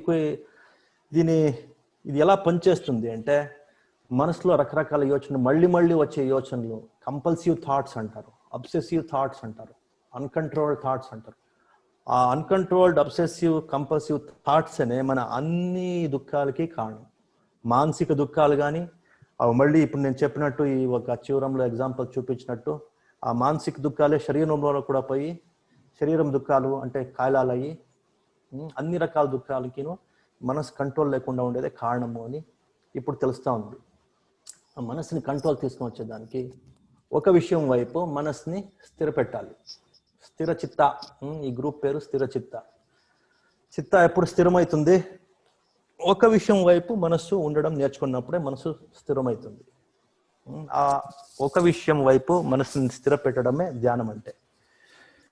సో అది ఇప్పుడు మీరు కనుక్కున్నారు. ఇప్పుడు మళ్ళీ ఎగ్జాంపుల్కి వస్తే, మీరు ఫస్ట్ చేసినప్పుడు మనసులో అంత మీకు ఐడియా లేదు, మనసు అంత ఫ్రీ లేదు, ఎందుకంటే రకరకాల యోచనలు మనసులో నిండింది. అప్పుడు కొంచెం టెన్షన్ ఉంటుంది మనసుకి, మనకు తెలియకుండానే మనసులో ఒక టెన్షన్ ఉంటుంది. టెన్షన్ ఉన్నప్పుడు, భయం ఉన్నప్పుడు మన బ్రీతింగ్ స్పీడ్ కొంచెం ఎక్కువ ఉంటుంది, కొంచెం ఫాస్ట్గా మేము మాకు తెలియకుండానే కొంచెం ఊపిరిని కొంచెం ఫాస్ట్గా తీసుకుంటాము, ఫాస్ట్గా విడుస్తూ ఉంటాము. మీకు అనుభవంలో ఉంటుంది, ఎప్పుడన్నా భయం అయినప్పుడు ఒక పాము చూశారు, ఆటోమేటిక్గా breathing speed, pulse rate, heart beat అంతా ఎక్కువైపోతుంది. అప్పుడు బ్రీతింగ్ స్పీడు ఎక్కువైతుంది ఆ భయం నుంచి. అలాగే ఒక టెన్షన్ అయింది, ఒక యాంగ్జైటీ అయింది, ఒక ప్రెషర్ అయింది, అప్పుడు కూడాను బ్రీతింగ్ ఫాస్ట్గా ఉంటుంది. సో మీరు ఫస్ట్ ధ్యానానికి కూర్చున్నప్పుడు సో ఎక్కువ కౌంట్స్ ఉందన్నమాట. 21 ఉంది, 15 ఉంది, మళ్ళీ కొందరికి 17 ఉంది. మళ్ళీ ఒక 3-4 మినిట్స్ ధ్యానం చేసి మా మనసుని కొంచెం శాంతం చేసుకున్నప్పుడు, ఊపిరితోనే మనసు ఉన్నప్పుడు ఆటోమేటిక్గా మీ మనసులో రకరకాల టెన్షన్ తక్కువైంది, భయం తక్కువైంది, కొంచెం నిరాళత వచ్చింది. ఆ 3 నిమిషాల్లోనే మీకు చూడండి ఎంత చేంజ్ అయింది, గమనించండి. దాని తర్వాత 1 నిమిషం మీరు బ్రెత్స్ని అబ్జర్వ్ చేసి దాన్ని లెక్క పెట్టినప్పుడు ఒక 3 కౌంట్స్, 4 కౌంట్స్, 4 కౌంట్లు తక్కువైంది. అంటే మనసు ప్రశాంతత అయింది, అందుకని ప్రశాంతత అయ్యి శ్వాసంలో స్పీడ్ కొంచెం తగ్గి ప్రశాంతమయ్యి, తగ్గి శ్వాస ప్రశాంతం అవుతుందో అవి కొంచెం దీర్ఘంగా అవుతుంది. దీర్ఘంగా శ్వాసం తీసుకుంటారు, దీర్ఘంగా ఆటోమేటిక్గా సహజంగానే మీరు టెన్షన్ లేకుండా, ఫాస్ట్ బ్రీతింగ్ లేకుండా నార్మల్ బ్రీతింగ్ ఎప్పుడు అవుతుంది, అప్పుడు కౌంట్స్ తగ్గుతుంది, ఆ నెంబర్ తగ్గుతుంది. సో అందుకని మీకు దీంట్లో నుంచి ఏం తెలుస్తుంది అంటే, మనస్సు ప్రశాంతత అవుతుంది ధ్యానం నుంచి. మనసులో రకరకాల మళ్ళీ వచ్చే థాట్స్, దాని నుంచినే ఒక మనసులో ఒక చింత కానీ, ఒక టెన్షన్ కానీ, ఒక భయం కానీ, ఎప్పుడు ఒక విషయం వైపు మనసుని పెట్టడం నేర్చుకుంటామో ధ్యానంతో ఆటోమేటిక్గా ఒక కంపల్సివ్ థాట్స్ వెళ్ళిపోతుంది, మనసు ఫ్రీ అవుతుంది. ఆ థాట్స్ నుంచి ఏకాగ్రత పెరుగుతూ సూక్ష్మత పెరుగుతూ ఆటోమేటిక్గా అది మన బ్రెత్స్ని కూడా నార్మల్ చేస్తుంది, బ్యాలెన్స్ చేస్తుంది. బ్రెత్స్ ఎప్పుడు నార్మల్ అవుతుందో శరీరంలో ఉండే అవయవాలు, లోపల ఉండే అవయవాలు కూడాను ఒక నార్మల్గా, ఈ కెమికల్ ఇంబ్యాలెన్స్ కానీ, హార్మోనల్ ఇంబ్యాలెన్స్ కానీ కాకుండా ఆ లోపల ఉండే అవయవాలు సహజంగా పనిచేయడానికి హెల్ప్ అవుతుంది. అందుకని శరీరం ఆరోగ్యం, మానసిక ఆరోగ్యం కూడాను ఈ ధ్యానం పనికొస్తుంది అని ఒక సింపుల్ ఎక్స్పెరిమెంట్లో, ఈ ఒక ప్రయోగంలో అందరూ తెలుసుకోవచ్చు. ఇది పెద్ద సైంటిస్టులే తెలుసుకోవాలని కాదు, ఇది చిన్న పిల్లవాడు 5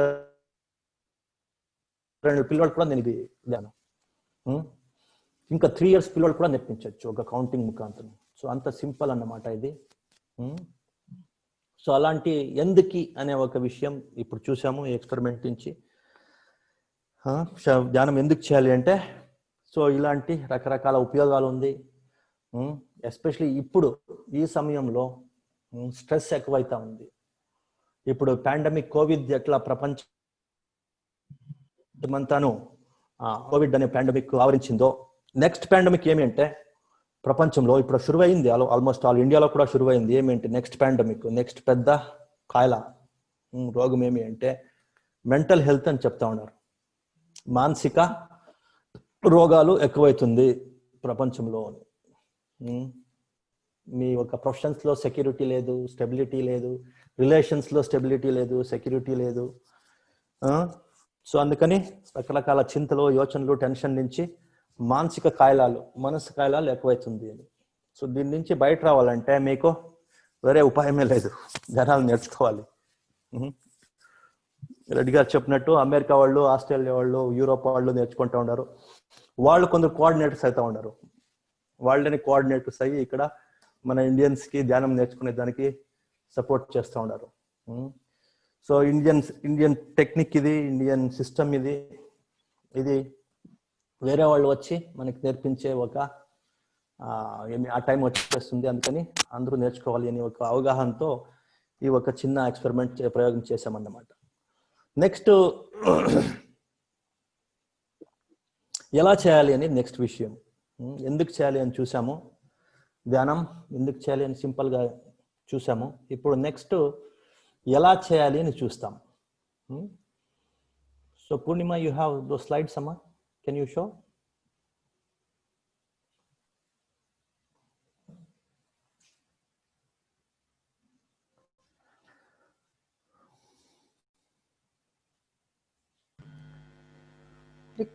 ధ్యానాలు రకరకాల ధ్యానాలు ఉన్నాయి. స్క్రీన్ షేర్ చేయాలి సార్. స్క్రీన్ షేర్ చేయాలమ్మా. సో రకరకాల ధ్యానాలు ఉన్నాయి. అది కొద్దిగా ఎన్ని రకాల ధ్యానాలు ఉన్నాయి అని చూస్తాము. ధ్యానాలు. సో సతి, అనుసతి, అనుపස්සన, పස්සన అనే వేరు వేరు ధ్యానాలు భగవాన్ బుద్ధులు మనకి ఇచ్చినారన్నమాట. Ya, fine, this is good enough. So ఇది సతి అంటే ఒక ఎరుకత, ఒక గమనిక. మనస్సు ఇప్పుడు ఈ క్షణంలో ఏమవుతోంది దాన్ని గమనించే దానికన్నాను బై డిఫాల్ట్ మనస్సు ఎప్పుడూ రేపటి గురించి యోచన చేయడం, నిన్న ఏమైంది, ఎవరు మనకి నిన్న ఎవరు తిట్టారు, వాళ్ళు నేను ఇలా తిట్టింటే బాగుండేది, రేపు ఏం చేయాలి అని ప్లాన్లో లేదా నిన్నటి గురించి వరీస్లో, చింతలోనే అప్పుడు మనస్సు రోల్ అవుతూ ఉంటుంది.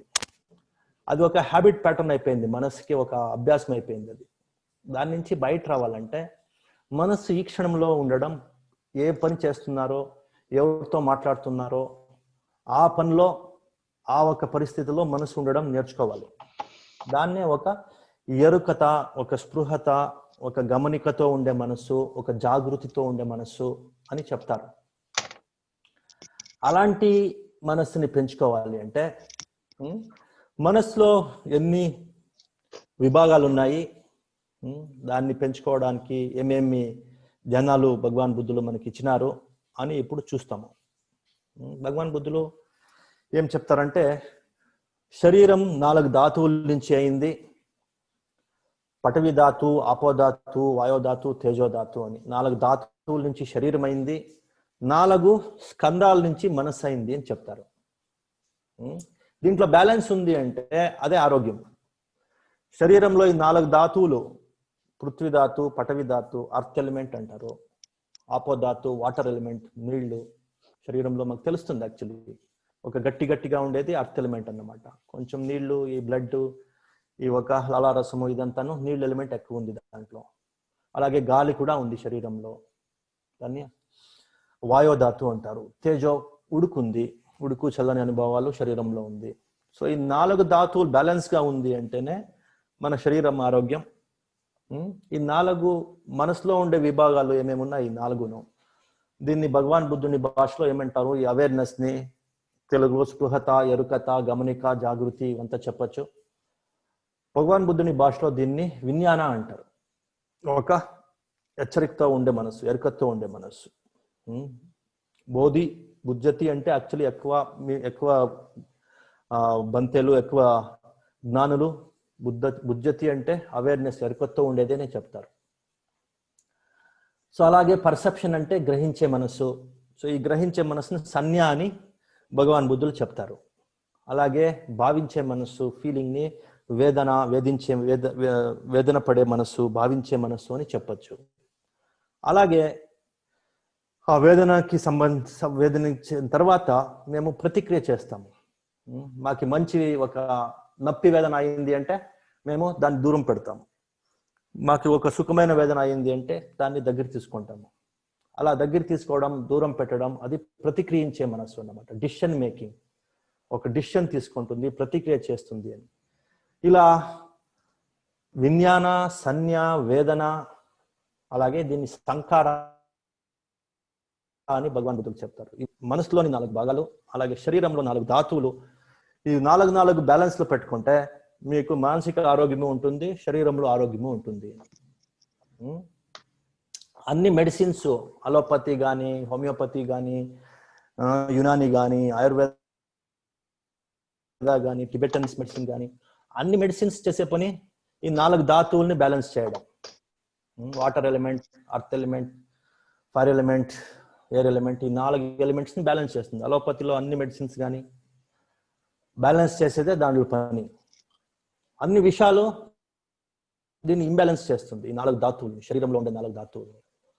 ధ్యానాలు ఏం చేస్తాయి? భగవాన్ బుద్ధులు చెప్పిండే ధ్యానాలు ఈ మనసులో ఉండే ఈ 4 ఈ విభాగాలు ఏమున్నాయి, విజ్ఞాన, సంజ్ఞ, వేదన, సంఖార అని ఈ 4 విభాగాలు ఏమున్నాయి, 4 స్కందాలు ఏమున్నాయి, దీన్ని ఈ 4 విభాగాలని ఈ ధ్యానాలు బ్యాలెన్స్ చేస్తాయి అన్నమాట. బ్యాలెన్స్ చేసే దానికి ఎలా చేస్తాయి? ప్రతి విభాగంలో కొన్ని ధ్యానాలని సపరేట్గానే కొన్ని ధ్యానాలని భగవాన్ బుద్ధులు ఇచ్చారు. అవేర్నెస్కి సంబంధించి ధ్యానాలు మీరు ఎన్నో రకాల ధ్యానాలు కరెక్ట్ చూడొచ్చు మీరు. ఇక్కడ మేము ఏం నేర్పిస్తామంటే అవేర్నెస్ పెంచుకునే దానికి సంబంధించిన ధ్యానాలు మైండ్ బాడీ కోఆర్డినేషన్ అని, ఒక మనస్సు శరీరం 2 జతలో పెట్టుకొని ఎలా ఉండడం అనే దానికి సంబంధించి కొన్ని సింపుల్ మూమెంట్స్ నేర్పిస్తాం అన్నమాట. ఇప్పుడు ధ్యానంలో మీరు ఏం నేర్చుకున్నారు? మనస్సు, ఒక ఊపిరి, మళ్ళీ శరీరం, దీనికి సంబంధం ఉంది. ఆ సంబంధాన్ని యూజ్ చేసుకొని మేము కొన్ని సింపుల్ మూమెంట్స్ చేసినప్పుడు అప్పుడు మనస్సు ఎప్పుడు వేరే వేరే చోట్ల పరిగెత్తే మనస్సు శరీరంతో ఉండేదాన్ని నేర్చుకుంటుంది. సో ఇలాంటి సింపుల్ మూమెంట్స్ జాయింట్కి సంబంధించి, మజల్స్ సంబంధించి, ఐబాల్స్ సంబంధించి, అలా బాడీలో ఏమేమి పార్ట్స్ మూవ్ చేస్తూ దాంతో ఒక ఊపిరిని, మనస్ని ఒక ఎరుకత పెట్టి ఈ ఒక మూమెంట్స్ ఎలా చేయడం, మైండ్ఫుల్ మూమెంట్స్ అంటారు దీన్ని. ఒక ఎరుకతో ఈ శరీరాన్ని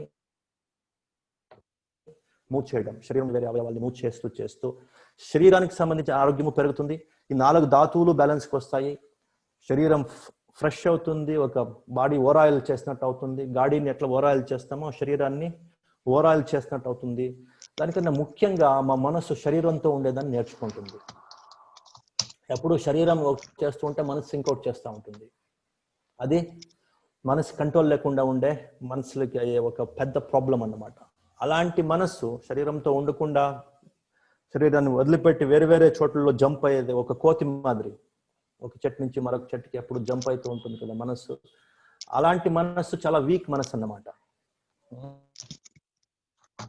అలాంటి మనసు నుంచి మనకి సాధించడం వదిలేయండి, ఆరోగ్యం కూడా మనకు లభించదు. అందుకని మనస్సు శరీరం ఒకటిగా పెట్టుకోవడం ఎలా అనే దానికి సంబంధించి ఈ ఒక మనో శారీరక సమన్వయ ఎక్సర్సైజెస్ అని కొన్ని చేస్తామన్నమాట. అది కూడా చాలా సింపుల్, చిన్న పిల్లోళ్ళ నుంచి ముసలోళ్ళు, 100 ముసలోళ్ళు కూడా చేయొచ్చు అలాంటి సింపుల్ మూమెంట్స్ అన్నమాట.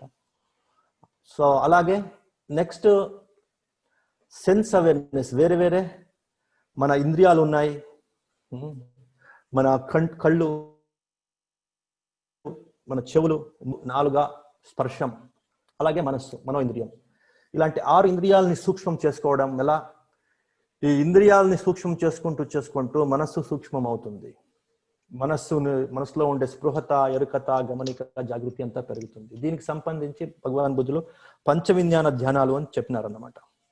ఇది నేను బర్మాలో నేర్చుకున్నాను అనమాట. పంచవిజ్ఞాన ధ్యానాలు చాలా పవర్ఫుల్గా ఉంటుంది. కొన్ని ఇక్కడ ఇండియన్ కండిషన్స్కి కొన్ని డిజైన్ చేశాను. కొన్ని మెడిటేషన్స్ బర్మాలో నేర్చుకొని ఇక్కడ నేర్పిస్తూ ఉన్నాం అన్నమాట. సో అలాగే మైండ్కి సంబంధించి, మనో ఇంద్రియానికి సంబంధించి కూడా 2 ధ్యానాలు ఉన్నాయి. ఆ మనో ఇంద్రియానికి సంబంధించిన 2 ధ్యానాల్లో మీరు దాన్ని ప్రాక్టీస్ చేస్తూ మనో ఇంద్రియం కూడా పెరుగుతుంది. సంబంధించి 5 ఇంద్రియాలు, దాన్ని సూక్ష్మం చేస్తూ మీ యొక్క అవేర్నెస్, మీ యొక్క ఎరుకతని పెంచుకోవడం. అలాగే మైండ్ దాన్ని సూక్ష్మం చేసుకుంటూ ఎలా మనసుని పెంచుకోవడం, మీ యొక్క ఓవరాల్ అవేర్నెస్ని ఎలా పెంచుకోవడం అనేదాన్ని ఫస్ట్ లెవెల్, సెకండ్ లెవెల్లో మేము నేర్పిస్తామన్నమాట. నెక్స్ట్ గ్రహించే మనకు సంబంధించి కూడాను ఒక 4 రకాల భావన మెడిటేషన్స్ నేర్పిస్తామన్నమాట. ఒకటి వచ్చి అసుఖ అంటే ఈ 4 నోబల్ ట్రూత్స్, అంతా దుఃఖం గురించే ఉంది. మీకు అంతా తెలిసి ఉంటుంది 4 ఆర్య సత్యాలు ఏమి అని. బౌద్ధం షురువు అయ్యేదే 4 ఆర్య సత్యాల నుంచి, బౌద్ధం ఎండ్ అయ్యేది కూడాను 4 ఆర్య సత్యాల నుంచి. భగవాన్ బుద్ధులు ఫస్ట్ బౌద్ధను షురువు చేసింది 4 ఆర్య సత్యాలని గురించి చెప్తూ బౌద్ధాన్ని షురువు చేస్తున్నారు అనమాట, ధర్మాన్ని. అలాగే బోధి చెట్టు కింద కూర్చొని పరిపూర్ణమైన జ్ఞానం పొందింది. ఏ జ్ఞానం అంటే ఈ 4 ఆర్య సత్యాల గురించి జ్ఞానమే పొందింది. 4 సత్యాలని గ్రహించేదానికి కూడా ఒక ధ్యానం ఉంది. సో ఆ ధ్యానం వచ్చి అసుఖ ధ్యానం అని. అది నేర్చుకుంటూ మీకు 4 సత్యాల్లో పూర్తి అవగాహన, పూర్తి అనుభవపూర్వకంగా ఒక అవగాహన పెరుగుతుంది. అలాగే అశుభ ధ్యానం అని ఉంది. అది శరీరం గురించి, శరీరంలో ఏది బ్యూటిఫుల్గా ఉంది, ఆకర్షకంగా ఉంది, ఏది ఆకర్షకంగా లేదు అనే ఒక పరిజ్ఞానాన్ని పెంచుకోవడానికి. అప్పుడు మనకి అటాచ్మెంట్స్ ఎన్నో తగ్గుతుంది, మనసు ఎంతో ఫ్రీ అవుతుంది. అలాగే అనిత్య ధ్యానం అని ఉంటుంది. ప్రతి ఒక్కటి చేంజ్ అవుతా ఉంది, ఏది శాశ్వతం లేదు, దాన్ని అవగాహన తెచ్చుకునే ఒక ధ్యానము. అలాగే అనర్థ ధ్యానం అని ఒకటి ఉంది. అంటే ఆత్మ అని ఏమీ లేదు, ఆత్మ పరమాత్మలంతాను ఏమీ లేదు, అంతాను చేంజ్ అవుతా ఉంది, దాన్ని ఒక తెలుసుకునే ఒక ధ్యానం. ఇలాంటి 4 ధ్యానాలు మీరు చేస్తూ మీకు మీ ఒక జ్ఞానం పెరుగుతుంది. ఏది సత్యం, ఏది సత్యం కాదు, ఏది సుఖం, ఏది సుఖం కాదు, దుఃఖం అంటే ఏమి, దుఃఖానికి కారణమేమి, సుఖం అంటే ఏమి, సుఖానికి కారణమేమి. దుఃఖానికి కారణం తెలుసుకున్నప్పుడు ఆటోమేటిక్గా దాన్ని దూరం పెట్టచ్చు. సుఖానికి కారణం తెలుసుకున్నప్పుడు ఆటోమేటిక్గా దాని వైపు పోవచ్చు. ఇదే జ్ఞానం అంటే యాక్చువల్లీ. ప్రపంచమంతాను సుఖం కావాలి అని పనిచేస్తూ ఉన్నారు. అయితే సుఖానికి కారణం ఏమి అని తెలియకుండా దుఃఖంలో పడిపోతూ ఉన్నారు. దుఃఖం వద్దు అని ప్రపంచమంతా అనుకుంటుంది. అయితే దుఃఖానికి కారణం ఏమి అని తెలియకుండా ఆ దుఃఖానికి కారణమైన విషయాలే చేస్తూ మళ్ళీ దుఃఖంలో పడుతూ ఉన్నారు. సో అందుకని ఈ 4 ధ్యానాలు మీరు కరెక్ట్గా అర్థం చేసుకొని అవగాహన పూర్వకంగా, అనుభవపూర్వకంగా దీన్ని అభ్యాసం చేసినప్పుడు సుఖం, దుఃఖం, దానికి కారణాలు ఏమి కరెక్ట్గా అర్థమయ్యి దుఃఖానికి కారణం దుఃఖం నుంచి దూరం ఉండడం, సుఖానికి కారణం సుఖం వైపు వెళ్ళడం ఈజీ అవుతుంది అని ఈ 4 ధ్యానాలు కూడాను మీరు నేర్చుకుంటారన్నమాట. అలాగే నెక్స్ట్ భావించే మనసు. భావించే అంటే మీ భావనలు, రకరకాల కోపం, ఉద్విగ్నత, భయం, ఈర్ష్య, అసూయ, హింసా మనోభావం, ఇలాంటి రకరకాల భావనలు మా మనసులో ఉన్నాయి. దీనికి సంబంధించి రకరకాల మనసులో ఉండే వికారాలు అంటారు దీన్ని. ఇలాంటి భావనలు తీయడానికి 4 పరిపూర్ణమైన భావనలు మీరు నేర్చుకుంటే దాన్ని బ్రహ్మ విహారాలను చెప్తారు. మెత్త, కరుణ, ముదిత, ఉపేక్ష భావనలు. దీన్ని మీరు నేర్చుకున్నప్పుడు ఆటోమేటిక్గా మనసులో ఉండే చెడు భావనలు తీసేయచ్చు. మెత్త భావన మీరు దాన్ని అభ్యాసం చేస్తూ మీలో ఉండే కోపం, ద్వేషం, శత్రుత్వం ఇలాంటి అలాంటి భావనల నుంచి మన శరీరానికి, మన ఆరోగ్యానికి, మన సంబంధాలకి, పనిచేసే ఎఫిషియన్సీకి దానిపైన దెబ్బ పడుతుంది. కాబట్టి ఈ మెత్త ధ్యానం దానికి ఆపోజిట్ గా మీరు ప్రాక్టీస్ చేస్తూ సో మనస్సు పూర్తి ఒక నిస్వార్థమైన ప్రేమ, నిస్వార్థమైన ఒక మిత్రత్వం. మైత్రి అంటే మైత్రి అంటే ఒక ఫ్రెండ్లీనెస్, ఒక బెనివలెన్స్. నేను ఎలాగ బాగుండాలి అనుకుంటానో వేరే వాళ్ళు అలాగే అనుకుంటారు, వాళ్ళు బాగుండని అని ఒక పూర్తి విశ్వాసంతో వేరే వాళ్ళ మంచి గురించి మనసులో పెంచుకునే ఒక భావన ఏముంది, ఒక ఫ్రెండ్లీ ఫీలింగ్ ఏముంది, దాన్ని మైత్రి అంటారు. దానికి ఒక టెక్నిక్ ఉంది. దాన్ని ఒక క్రమంగా దాన్ని ప్రాక్టీస్ చేస్తూ మనసులో అన్ని రకాల కోపానికి, ద్వేషానికి, శత్రుత్వానికి కారణమైన భావనలు తీసేయచ్చు. అప్పుడు ఎన్నో బెనిఫిట్స్, మంచి నిద్ర వస్తుంది, ఎన్నో మంచి రిలేషన్స్ పెరుగుతుంది, వర్క్ ఎఫిషియన్సీ పెరుగుతుంది, కాన్సన్ట్రేషన్ కూడా పెరుగుతుంది, సుఖం సుపతి, బాగా నిద్రపోవచ్చు, ముఖవర్ణం విప్పసిదతి, మీ ముఖం కూడాను బ్రైట్ అవుతుంది మెత్త ధ్యానం చేస్తూ. అలాగే త్వరితం చిత్తం సమాధియతి, మీ మనస్సు క్విక్లీ మీ మనస్సు సమాధియతి, కాన్సన్ట్రేషన్కి వచ్చేస్తుంది. చిన్న పిల్లవాళ్ళకు కూడాను ఇప్పుడంతా కాంపిటీషన్ నేర్పిస్తున్నాం. మీ తమ్ముడు చూడు, మీ ఫ్రెండ్ చూడు, ఇలా స్కోర్ చేస్తూ ఉన్నాడు, నీకేమైంది అని కాంపిటీషన్ నేర్పించినప్పుడు అప్పుడు కాన్సన్ట్రేషన్ పెరుగుదన్నమాట. కోఆపరేషన్ నేర్పించినప్పుడే కాన్సన్ట్రేషన్ పెరుగుతుంది. ఆ కోఆపరేషన్ పెంచాలి అంటే మనసు పైన పనిచేయాలి. అప్పుడు ఎలా చేయొచ్చు అంటే మెత్త భావన నేర్పించాలి పిల్లోళ్ళకి కూడా. అప్పుడు ఆటోమేటిక్గా కాన్సన్ట్రేషన్ కూడా పెరుగుతుంది అని ఒక 11 బెనిఫిట్స్ చెప్పారన్నమాట. అలాగే కరుణ భావన మెడిటేషన్ అని ఉంది, ముదిత భావన మెడిటేషన్ అని ఉంది. ఇది కూడా చాలా ఇంపార్టెంట్. ఎస్పెషలీ మన ఇండియాలో ఈ ముదిత అనేది చాలా తక్కువ అని చెప్తారు. ఇక్కడ ముదితకి ఆపోజిట్ ఒక ఈర్ష్య, అసూయ అనేది ఎక్కువ, especially Asian countries, Chinese, India 2 దేశాల్లో ఏషియన్ జలసీ అనే చెప్తారు. ఈ జలసీకి ఈ ఈర్ష్య భావనకి, అసూయ భావనకి ఒక యాంటీడోట్, ఒక మెడిసిన్ మాదిరి ఈ ముదిత భావన ధ్యానాన్ని నేర్చుకున్నప్పుడు మనలో ఉండే ఈ ఒక అసూయ భావన, ఈర్ష్య భావన తీయచ్చు. అప్పుడు విన్ విన్ సిచ్యుయేషన్ కానీ, ఒక ఫ్రెండ్షిప్ ఇంకా బలమవుతుంది, ఒక హార్మోనీ, అండర్స్టాండింగ్ ఇంకా బలమవుతుంది, ప్రోగ్రెస్ బాగా అవుతుంది, ఇండివిజువల్కి కానీ, కమ్యూనిటీకి కానీ, హోల్ నేషన్కి కానీ. సో అని ఒక ముదిత భావన ధ్యానం కూడాను నేర్చుకోవచ్చు. అలాగే ఉపేక ధ్యాన భావన కూడాను ఉంది. సో ఇలా చేసినప్పుడు మనసులో ఉండే రకరకాల చెడు భావనల్ని తీసేయచ్చు అని ఈ బ్రహ్మవిహార ధ్యానాలు కూడాను మా కోర్సులో నేర్పిస్తామన్నమాట. అలాగే నెక్స్ట్ ఈ ప్రతిక్రియించే మనసుని స్ట్రాంగ్ చేసేదానికి భగవాన్ బుద్ధులు ఇద్దిపాద అని ఇచ్చారు. మీరంతా వినింటారు దీన్ని. ఇద్దిపాద, చత్తారో ఇద్దిపాద బోధిపక్య దమ్మాలు, 37 బోధిపక్య దమ్మాలు చాంటింగ్ చేస్తారు. శ్రీలంకలో కానీ అన్ని దేశాల్లో చేస్తారు. దాంట్లో ఈ 4 స్టెప్స్ ఆఫ్ సక్సెస్ ఇద్ది పాదాలు ఉన్నాయి.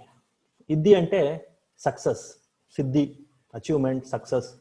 పాద అంటే స్టెప్స్, మెట్లు, దానికి ఫౌండేషన్స్, స్టెప్స్ ఏమి అని. ఒక సక్సెస్ కావడానికి ధ్యానంలో కానీ, ఆరోగ్యంలో కానీ, మనశ్శాంతిలో కానీ, పనిలో కానీ, రిలేషన్లో కానీ, కాన్సన్ట్రేషన్లో కానీ ఏ విషయం మీరు సక్సెస్ అవ్వాలి అనుకుంటారో ఆ విషయంలో మీరు ఈ 4 స్టెప్స్ని మీరు తెలుసుకోవాలి, బాగా ప్రాక్టీస్ చేయాలి. ఇవి కూడా ఒక రకమైన టెక్నిక్, ఒక రకమైన ధ్యానమనే చెప్పచ్చు. ఛంద, వీర్య, చిత్త, విమాంసాలు. సో ఛంద అంటే ఏమి, వీర్య అంటే ఏమి, చిత్త అంటే ఏమి, సో అని ఈ 4 రకాల స్టెప్స్ ఆఫ్ సక్సెస్ కూడాను చూస్తామన్నమాట. సో ఇలా మనసు సంబంధించిన ఈ 4 విభాగాలు, ఈ ప్రతి విభాగంలోన కనిష్టంగా మేము ఒక 4 ధ్యానాలు ఇవి మేము నేర్పించేదన్నమాట. First level, second. మళ్ళీ అనుసతిలు, అనుపసనాలు, పసనాలు, ఇలాంటి వేరే ఎన్నో ధ్యానాలు ఉన్నాయి.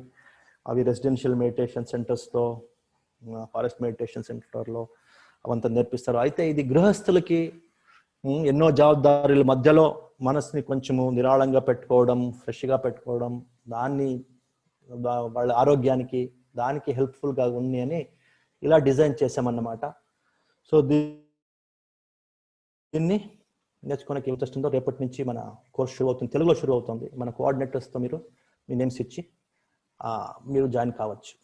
ఓకే, ఇంత నేను ఈ ఒక ధ్యానం ఎందుకు, ధ్యానం ఎలా చేయాలి అని బ్రీఫ్గా కొన్ని విషయాలు చెప్పాను. ఇప్పుడు మీ క్వశ్చన్స్ ఏమన్నా ఉంటే ఒక 5 నిమిషాలు మీరు అడగచ్చు. దాని తర్వాత మేము ఏం చేయొచ్చు ఈ ప్రోగ్రామ్.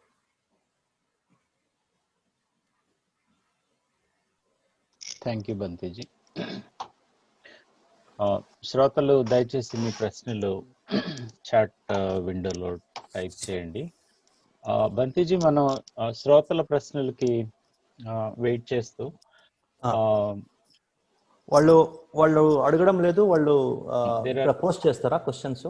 పోస్ట్ చేస్తారు, నేను చదువుతాను. ఈలోపు మనకిప్పుడు బిగినర్స్ కి ఏ మెడిటేషన్ మంచిదని చెప్తున్నాం? బిగినర్స్ కి ఒక మెడిటేషన్ అంటే ఏమి, మనసు కంట్రోల్ చేయడం అన్నమాట. సో మనసు కంట్రోల్ చేయాలి అంటే మనసు గురించి కొంచెం అవగాహన ఉండాలి. ఒక ఫ్యాను సరిగ్గా పనిచేయడం లేదు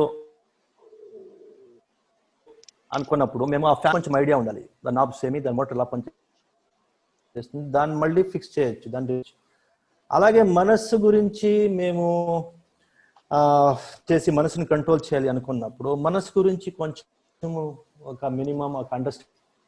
సో అందుకని ఇప్పుడు నేను ఏం చెప్పానో ఆ 4 ఒక్కొక్క ధ్యానం షురూ చేసుకొని పోతేనే అప్పుడు ఓవరాల్ అవేర్నెస్ గురించి, అలాగే ఆ 4 విభాగాల్లో ఒక బ్యాలెన్స్ ఉంటుంది. చాలా మెడిటేషన్ సెంటర్స్ ఏదో ఒకటి మెడిటేషన్ టెక్నిక్ని దిస్ ఇస్ ఎవ్రీథింగ్ అని ప్రమోట్ చేసి they are creating more imbalance in the mind. కొందరికి కొద్దిగా ఉపయోగపడచ్చు మరి, బట్ ఓవరాల్ ఎఫెక్ట్గా ఉండాలంటే మన ఒక అప్రోచ్ టువర్డ్స్ మైండ్, అది ఒక కాంప్రహెన్సివ్ అప్రోచ్ ఉండాలి. అందుకని ఇప్పుడు నేను ఏం చెప్పాను, ఈ మనసుకు సంబంధించిన వేరే ధ్యానాలు దానికి సంబంధించి ఒక్కొక్క ధ్యానం కొద్దిగా ఒక లేయర్ బై లేయర్ పోతేనే అది ఎఫెక్టివ్ అని నా ఒక అభిప్రాయం. సో అందుకని అవేర్నెస్ మెడిటేషన్ ఒకటి నేర్చుకోండి. అవేర్నెస్ మెడిటేషన్లో రకరకాల అవేర్నెస్ మెడిటేషన్స్ ఉన్నాయి. వేరే ఇంద్రియాల అవేర్నెస్ ఉంది, మైండ్ బాడీ కోఆర్డినేషన్ ఉంది, పంచవిజ్ఞాన ధ్యానాలు, దాంట్లో ఒకటి నేర్చుకోండి. దాని తర్వాత మైత్రి వేదనాలకు సంబంధించి, భావనాలకు సంబంధించి ఒక మైత్రి ధ్యానం నేర్చుకోండి. అలాగే మీ యొక్క ఇద్దిపాదకు సంబంధించి మీ మనసులో ఒక ఎనర్జీ కూడా ఉండాలి, ఒక కాన్ఫిడెన్స్ కూడా ఉండాలి. ఆ ఎనర్జీ కాన్ఫిడెన్స్ రావాలి అంటే మీకు ఇద్దిపాదాలు కూడా తెలిసి ఉండాలి. అలా ఒక ఇద్దిపాదాలు నేర్చుకోండి. దాని తర్వాత ఒక అండర్స్టాండింగ్ కూడా ఉండాలి, ఏది సరి, ఏది మంచిది, ఏది చెడు, దానికి కారణం ఏమి అనే ఒక క్లారిటీ కూడా మనసులో ఉండాలి. ఆ క్లారిటీ ఉండాలి అంటే ఒక సంజ్ఞాకి సంబంధించిన ఒక ధ్యానము నేర్చుకోండి.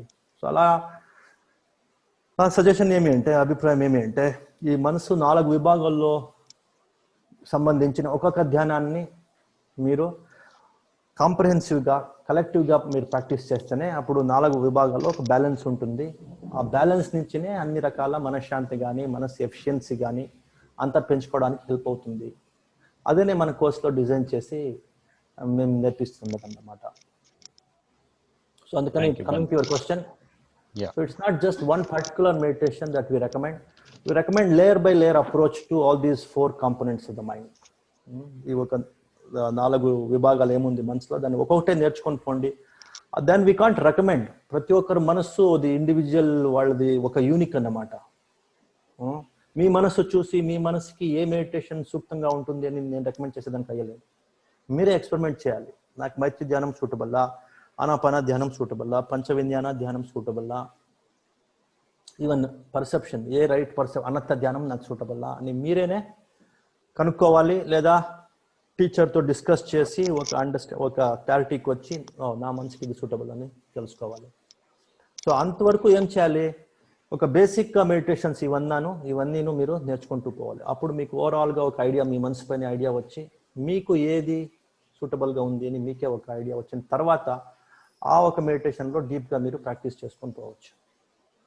ఒక యూజీలో అన్ని సబ్జెక్ట్స్ నేర్చుకుంటారు, మళ్ళీ పీజీలో ఒక సబ్జెక్ట్ మీరు స్పెసిఫిక్గా స్టడీ చేస్తారు. అలాగనే ఈ మెడిటేషన్స్లో కూడాను, సో బేసిక్ కోర్సెస్లో అన్ని మెడిటేషన్స్ మీరు తెలుసుకొని మళ్ళీ అడ్వాన్స్ కోర్స్లో ఒక మెడిటేషన్ వైపు ఫోకస్ చేసి దాంట్లో మీరు ప్రోగ్రెస్ కావాలన్నమాట. ఆ అడ్వాన్స్ మెడిటేషన్లో ఏ మెడిటేషన్ తీసుకోవాలి అనే దానికి మీరు యూజీలో మీ పర్ఫార్మెన్స్ చూడాల్సి పడుతుంది. యూజీలో ఈ మెడిటేషన్లో ఈ కోర్స్లో మీరు బాగుంది అంటే ఆ కోర్స్లో మీకు ఆటోమేటిక్గా మీకు కాన్ఫిడెన్స్ వస్తుంది, పీజీ నేను ఈ కోర్స్ చేయాలి అని టీచర్స్కు కాన్ఫిడెన్స్ వస్తుంది. So that's the reason why we suggest to practise different meditations for the beginners. So because of this reason. ఇంకా ఒక కారణం ఏమి అంటే నేను చెప్పినట్టు, సో మనసుకి టెంపర్మెంట్స్ వేరే ఉంటుంది. సో ఒక్కొక్క టెంపర్మెంట్కి ఒక్కొక్క మెడిటేషన్ సూటబుల్గా ఉంటుంది. అందుకని ఒక 16 మెడిటేషన్స్ నేర్చుకుంటేనే మాకు తెలుస్తుంది ఈ టెంపర్మెంట్కి ఈ మెడిటేషన్ సూటబుల్ అని. వేరే లాక్స్కి వేరే కీస్ మేము యూజ్ చేయాలి. We can't use the same key for all the locks. So అందుకని, so coming to your question again, better to learn the basic meditations which are related to each and every component of the mind. Then only you go for your advanced approach to one meditation, advanced training in one meditation. ఎప్పుడు పోవాలంటే ఒక basic మీకు overall awareness వచ్చిన తర్వాత అన్ని meditations గురించి. Thank you Bhanteji. మనకు ఇప్పుడు సాయి మౌర్య గారు, గుమ్మ గారు అడుగుతున్నారు, కొంచెం వీర్య, చిత్త, మీమాంస, చంద వీటి గురించి మరింత వివరణ ఇవ్వమని కోరుతున్నాను. ఇప్పుడు 8:05 అయింది. ఒక్కొక్క ఉద్దిపదకి చెప్పాలంటే కనీసం ఒక మినిమంగా చెప్పాలన్నాను 15 minutes పడుతుంది. మీరు కోర్స్ చేస్తే మీకు తెలుస్తుంది చంద, వీర్య, చిత్త, మీమాంస.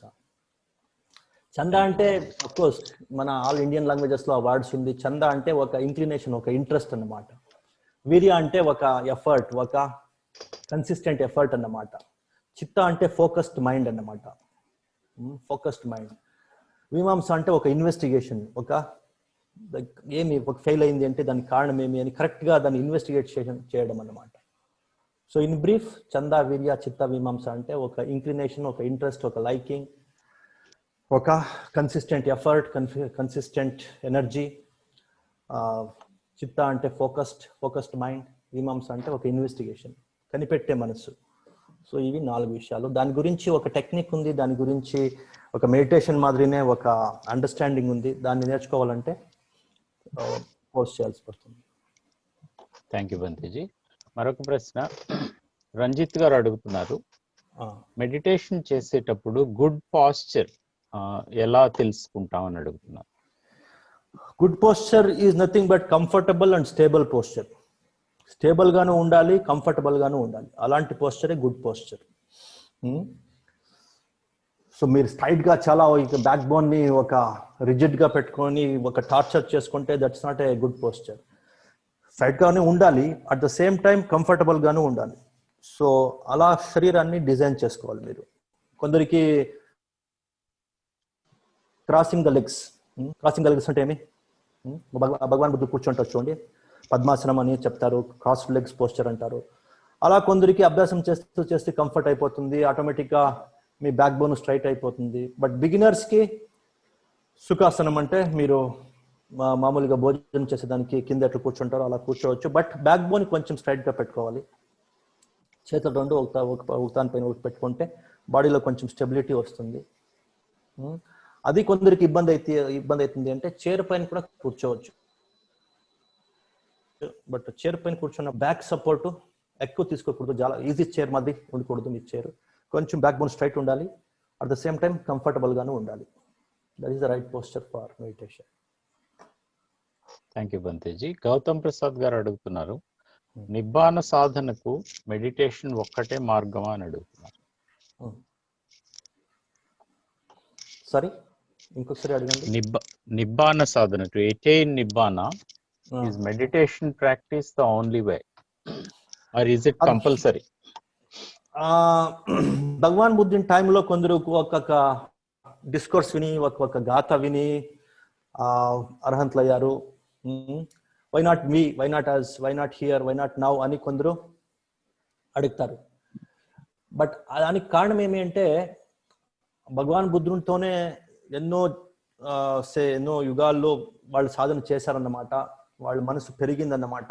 అప్పుడు 1 సెంటెన్స్, 1 గాథ, 1 టెక్నిక్తో చాలా మంది అర్హంతులయ్యారు. అయితే బట్ ఇన్ జనరల్ ఒక సామాన్యునికి వాడు మనసుని అర్థం చేసుకోవడం, మనసు ఏకాగ్రత పెంచుకోవడం, శీలా సమాధి పన్య లేదా శీలా భావన అంటే అగైన్ మెడిటేషన్.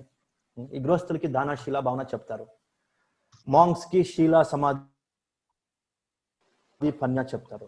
ఇక్కడ చోట్లోన సమాధి ఉంది, పన్య ఉంది. పన్య పెంచాలి అంటే ధ్యానమే కావాలి. ధ్యానం పన్య అంటే బయట విషయాల గురించి పన్య బుద్ధి కాదు. పన్య అంటే శరీరం గురించి, మనస్సు గురించి ఉండే ఒక అవగాహన, ఒక జ్ఞానం, అది ధ్యానంలోనే వస్తుంది. శరీరం అంటే ఏమి, మనస్సు అంటే ఏమి అనే ఒక పరిజ్ఞానం ధ్యానంతోనే వస్తుంది. బుక్స్ చదివితే ఎలా వస్తుంది? అందుకని మాంక్స్ కానీ లే పీపుల్ కానీ ఈ భావన, సమాధి ఇది ఇంటిగ్రల్ ట్రైనింగ్ పార్ట్ అన్నమాట. సో ధ్యానం లేకుండా మీరు నిబ్బాణాన్ని పొందడానికి ఎస్పెషల్లీ ఈ టైంలో ఇట్ ఈస్ ఇంపాసిబుల్. భగవాన్ బుద్ధుని టైంలో మీరు ఎన్నో యుగాలు ధ్యానాలు చేసి సాధన చేసి భగవాన్ బుద్ధుని టైంలో పుట్టి భగవాన్ బుద్ధుడిని మీరు ఎన్కౌంటర్ చేసి వాళ్ళని చూసి వాళ్ళకు మీకు ఒక ఫ్రీక్వెన్సీ అడ్జస్ట్ అయ్యి వాళ్ళతో ఒక మనసు ట్యూన్ అయితే అప్పుడు ఒక సెంటెన్స్, ఒక గాథలోనే మీరు విముఖులు అయితే ఆ ఒక ఆపర్చునిటీ మీకు రావాలంటే మీరు మనసుని ఎంతో పెంచుకోవాలి. ఎంతో ధ్యానం చేసి మనసుని ఎంతో పెంచుకుంటేనే మీకు భగవాన్ బుద్ధుని చూసేదానికి కూడా అయ్యేది. ఆయన పుట్టినప్పుడే మీరు పుట్టేదానికి కూడా అయ్యేది.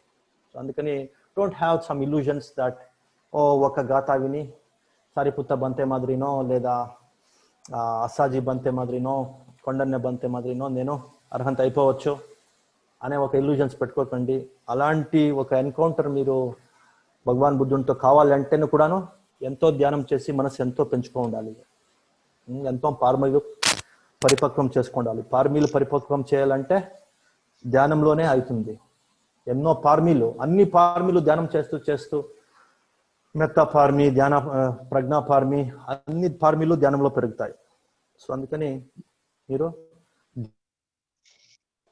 ధ్యానంతోనే ఇప్పుడు ఈ సిచ్యువేషన్లో ప్రజెంట్ సినేరియోలో అర్హంతులు కావాలంటే ధ్యానం చేయాల్సి పడుతుంది. No short cut. Next question. Thank you Bhanteji. Jagadish garu అడుగుతున్నారు, ధ్యానం కాన్షియస్ మైండ్ పైన మరియు జగదీష్ గారు ఇక్కడ అడుగుతున్నారా? సార్ బంతిజీ, జగదీష్ గారు నన్ను చాలా క్వశ్చన్స్ అడుగుతారు మన ప్రాక్టీస్ సెషన్ లో కూడా, ఇక్కడ అడుగుతూ ఉన్నారు. ఓకే చెప్పండి జగదీష్, అడగండి. ధ్యానం మన సబ్ కాన్షియస్ మైండ్ పైన కాన్షియస్ మైండ్ పైన ఏ విధమైన ప్రభావం చూపిస్తుంది కొంచెం వివరించమంటున్నా. ఇప్పుడు చెప్పాను కదా, సబ్ కాన్షియస్ మనసులో సబ్ కాన్షియస్ డిఫైల్మెంట్స్ ఉంటుంది, దాన్ని అనుసయ అంటారు. అంటే లోపల ఉండే మన క్లేశాలు, కోపం, ఉద్విగ్నత, భయం, చింత, ఇవంతాను లోపల ఉంటుంది, సబ్ కాన్షియస్ లో ఉంటుంది. కాన్షియస్ మైండ్ లో కాన్షియస్ గా ఉండే డిఫైల్మెంట్స్ ఉంటుంది. అంటే ఏమి, ఇప్పుడు ఉండే భయాలు, ఇప్పుడు అవుతుండే ఒక ఉద్విగ్నత, దట్ ఈస్ సూపర్ఫిషియల్, పైన ఉండే ఒక డిఫైల్మెంట్స్ తీయడానికి, పై ఉండే డిఫైల్మెంట్స్ తీస్తూ కూడా పనికి వచ్చేస్తుంది. అప్పుడు అవి కూడాను ధ్యానంలో తీస్తూ లోపల నుంచి ఉండే డిఫైల్మెంట్స్ ని సమూలాగ్రంగా తీసేయచ్చు. సో ఫస్ట్ మీరు ధ్యానం చేస్తూ కాన్షియస్ లెవెల్లో మనసు ఎంతో నిరాళమవుతుంది, టెన్షన్ ఫ్రీ అవుతుంది, ఫ్రెష్ అవుతుంది, సూక్ష్మం అవుతుంది. అలాంటి సూక్ష్మ మనసుకి ఏమవుతుంది, లోపల నుంచి ఫీడ్ అయ్యిండే లోపలికి మీరు కంప్రెస్ చేసి లోపల కొంచెము పెట్టుకోండే ఒక క్లేశాలు ఏమవుతుంది, అవి అగైన్ పైకి వస్తాయన్నమాట. సో దాన్ని మీరు నిరాళ మనసుతో దాన్ని గమనిస్తూ దాన్ని తీస్తూ పోతే వేరే ధ్యానాలతో, అప్పుడు లోపల ఉండే స్టాక్ అంతాను బయటకు వచ్చి పైకి వచ్చి అంతాను స్టెప్ బై స్టెప్ అంతా మీరు తీసేయచ్చు. సో అందుకని ఫస్ట్ అన్ని ధ్యానాలు కాన్షియస్ లెవెల్లో పనిచేస్తాయి, కాన్షియస్ మైండ్స్ని ఫ్రీ చేస్తుంది. మళ్ళీ దీని ధ్యానంలో డీప్గా మీరు వేరే లేయర్ బై లేయర్ మనసులో ఉండే వికారాలు తీస్తూ పోతూ సబ్ కాన్షియస్ లో ఉండే వికారాలు కూడాను తీసేయచ్చు. ధ్యానం అంటే ఈ మనసులో ఉండే వికారాలు తీయడమే, లోభ ద్వేష మోహాలు, రాగ దోష మోహాలని తీయడమే యాక్చువల్లీ ధ్యానం పని. ఫస్ట్ కాన్షియస్ మనసులో తీస్తుంది, మళ్ళీ డీప్గా చేస్తూ సబ్ కాన్షియస్ లో ఉండే వికారాలు కూడా ధ్యానం చేస్తూ తీయచ్చు. Thank you Bhanteji. మరొక ప్రశ్న వెంకటేష్ గారు అడుగుతున్నారు, ప్రతిరోజు ఎంతసేపు ధ్యానం చేస్తే బాగుంటుంది? దినమంతా ధ్యాన భావంతో ఉండొచ్చు, మైండ్ఫుల్ గా ఉండొచ్చు. So all the day, all the life ఒక మెడిటేటివ్నెస్ లో, ఒక మైండ్ఫుల్నెస్ లో ఉండిపోవచ్చు, కొద్దిగా టర్నింగ్ చేస్తూ. అయితే ఒక రెగ్యులర్ నేను రోజు ఒక డిసిప్లిన్ గా మెడిటేషన్ అభ్యాసం చేయాలి అంటే మార్నింగ్ మినిమం ఒక 30 to 45 minutes or up to 1 hour, morning 1 hour, evening 1 hour చేస్తే ఒక మనసుతో ఒక హ్యాబిట్ మాదిరి అయిపోతుంది, ఒక ఏమి పాజిటివ్ హ్యాబిట్ ప్యాటర్న్ అయిపోతుంది. అప్పుడు మనసు లోపల వెళ్ళడం, మనసులో డీప్గా ఉండే ఒక క్లేశాలు తీయడం అదంతా ఈజీ అవుతుంది. So we recommend both these approaches. పూర్తి దినంలో మీరు మెడిటేటివ్గా ఎరుకతో ఉండేదానికి సంబంధించి కొన్ని ధ్యానాలు మేము ఏం నేర్పిస్తామో అవి అభ్యాసం చేస్తూ పూర్తి దినంలోనూ ఎరుకతని అభ్యాసం చేయండి. అది మీ పనుల్లో కానీ, మీ ఒక కమ్యూనికేషన్లో కానీ, మీ ఆరోగ్యానికి కానీ హెల్ప్ అవుతుంది. అలాగే రెగ్యులర్గా మీరు మార్నింగ్ 1/2 hour నుంచి 1 hour వరకును, అలాగే ఈవినింగ్ 1/2 hour నుంచి 1 hour వరకును మీ ఒక టైంకి మీ అవైలబిలిటీ చూసుకొని రెగ్యులర్ ప్రాక్టీస్ చేసుకోండి. అలాగే హోల్ డే కూడాను ఎంతఫుల్గా ఉండేదానికి అవుతుందో అంత మైండ్ఫుల్గా ఉండేదానికి కొన్ని మెడిటేషన్స్ మీరు ఏమి నేర్చుకుంటారో అవి కూడాను మీకు హెల్ప్ చేస్తుంది. So in that way it is ఏమి ఒక 2-way అప్రోచ్ అన్నమాట. హోల్ డే కూడాను మైండ్ఫుల్గా ఉండడానికి మీరు ప్రయత్నం చేస్తూ ఉండాలి. అలాగే ఒక డిసిప్లిన్గా morning evening 1/2 hour or 1 hour ఒక సిట్టింగ్ మెడిటేషన్ చేసి దీంట్లో మీరు ప్రోగ్రెస్ కావచ్చు. Thank you Bhanteji. మరొక శ్రోత అడుగుతున్నారు, విశ్వవిద్యాలయాల్లో మెడిటేషన్ కోర్సు ఉంటుందా?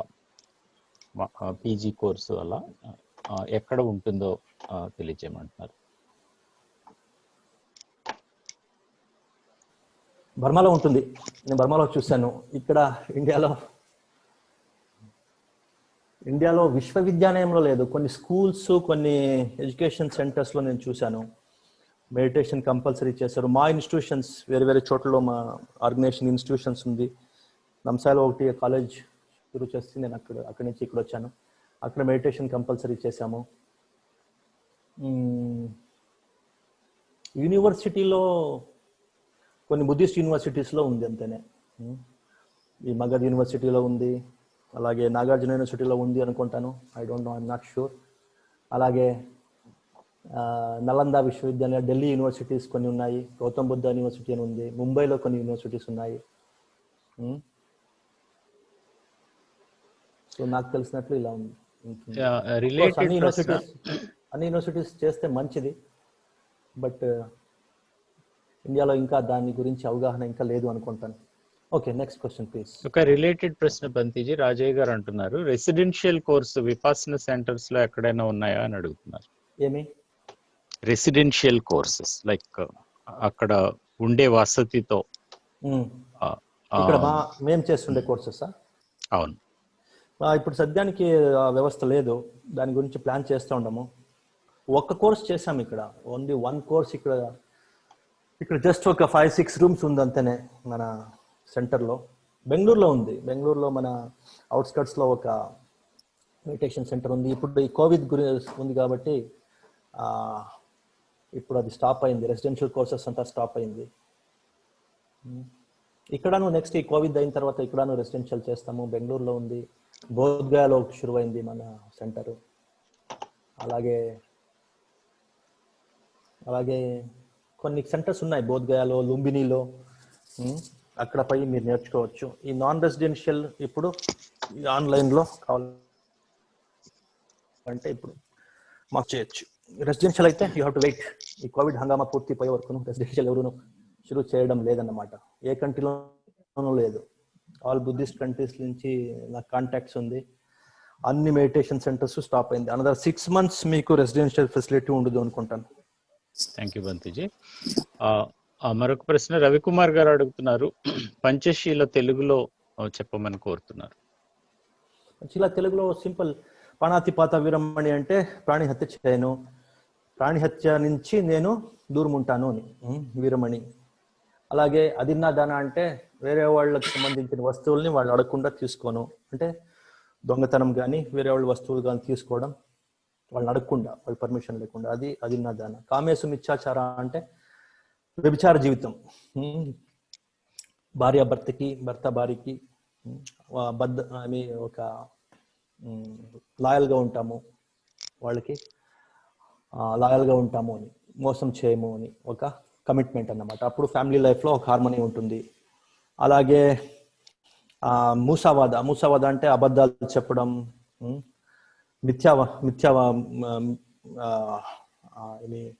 దాంట్లో 4 ఉన్నాయి అన్నమాట.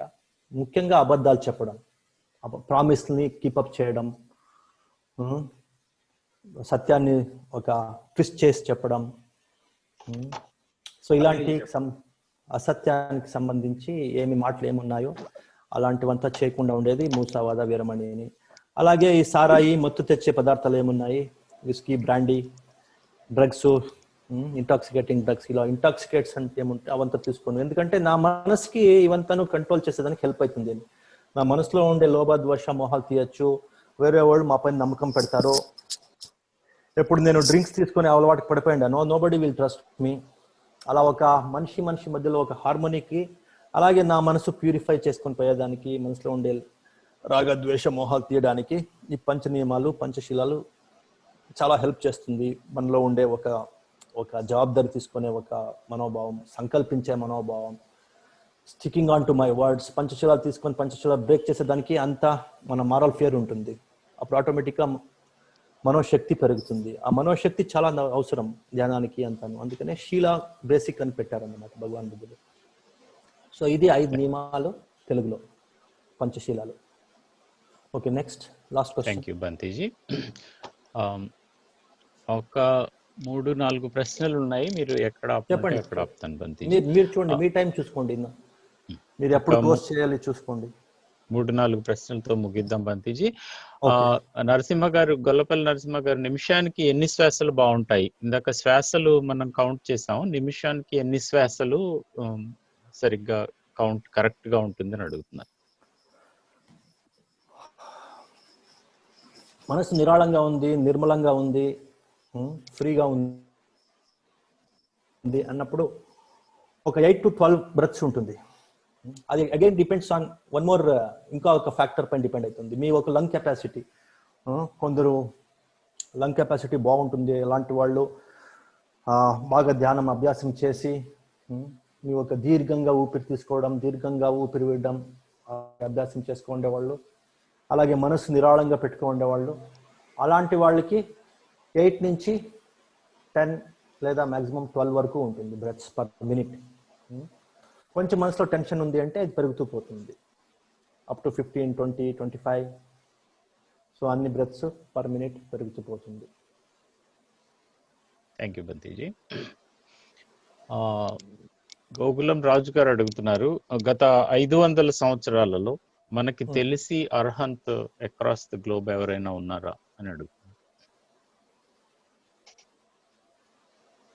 అర్హంతులు చెప్పుకోరు అని చెప్తారు.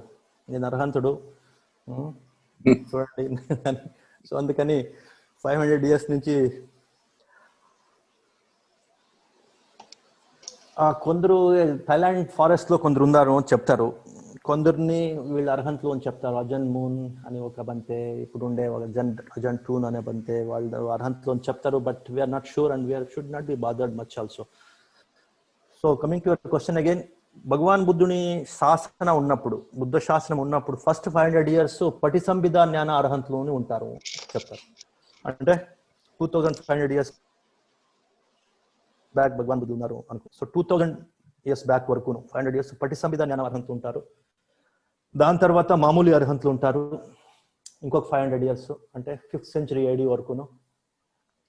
దాని తర్వాత ప్రజ్ఞ వెళ్ళిపోతుంది, సమాధి మాత్రం ఉంటుంది, శీలా సమాధి మాత్రం ఉంటుంది ఇంకొక 500 years, అంటే 10th century AD వరకును. మళ్ళీ 15th century AD వరకును సమాధిని వెళ్ళిపోతుంది, శీలా మాత్రం ఉంటుంది.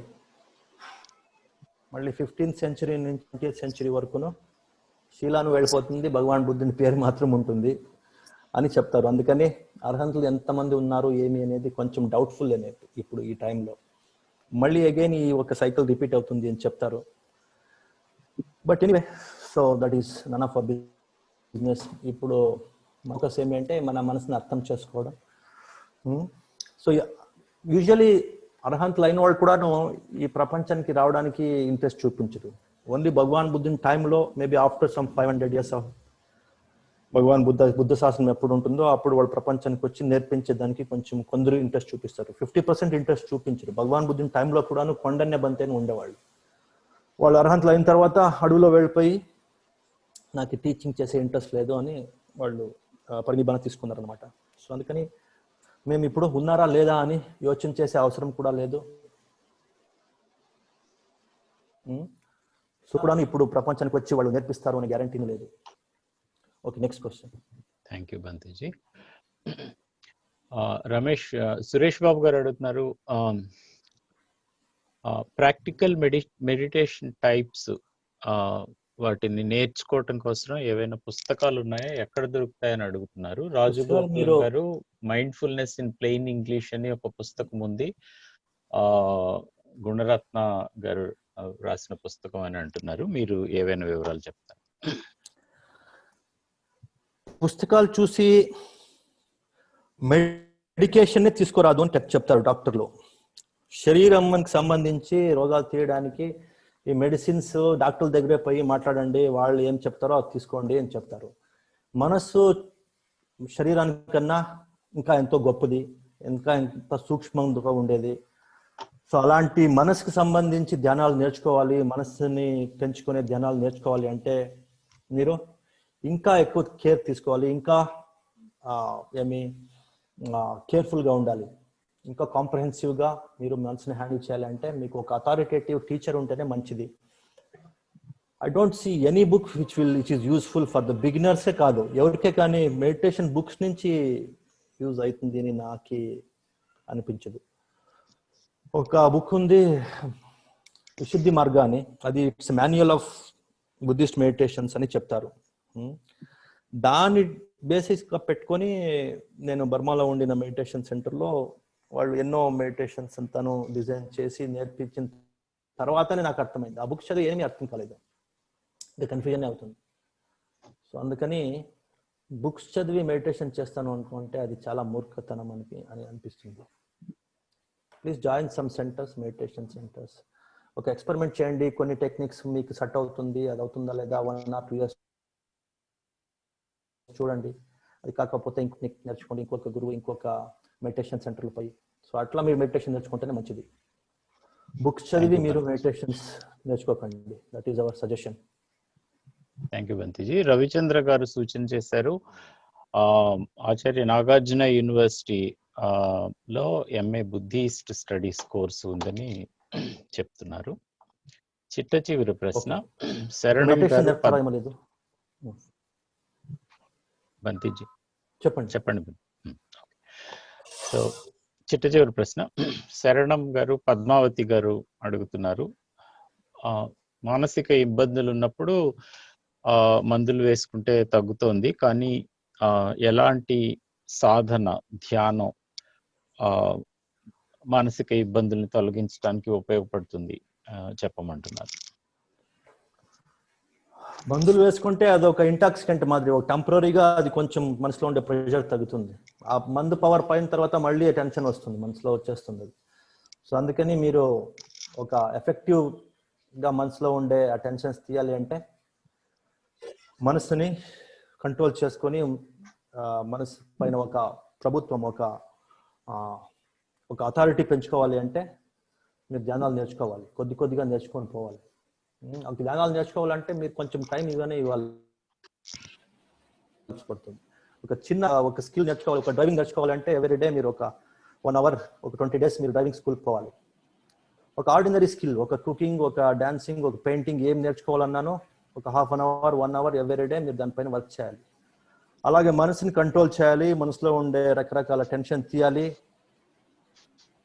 మనసులో అటెన్షన్ పెంచుకోవాలి. ఇలాంటి ఒక పెద్ద కళ యాక్చువల్లీ ఇది. దీన్ని నేర్చుకోవాలంటే అట్లీస్ట్ మీరు కొంత టైం కానీ, కొంత కమిట్మెంట్ కానీ, కొంచెం బేస్డ్ ఆన్ అండర్స్టాండింగ్ మీరు ఇస్తేనే మీరు కరెక్ట్గా మనసులో ఉండే టెన్షన్ కానీ, కన్ఫ్యూజన్ కానీ తీయచ్చు.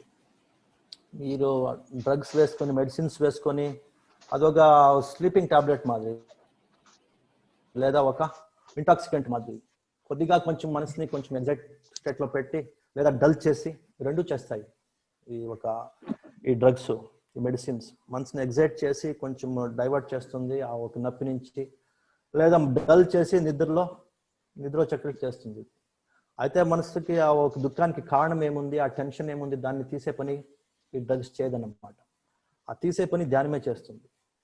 సో అందుకని అందరూ ధ్యానం నేర్చుకుంటేనే మనసుని, టెన్షన్ని తీయడానికి, ఒక మనసులో ఉండే నొప్పులు తీయడానికి అవుతుంది అని చెప్పొచ్చు. Thank you so much Bhanteji. మీకు శ్రోతలు అందరి తరపున మీకు ధన్యవాదాలు.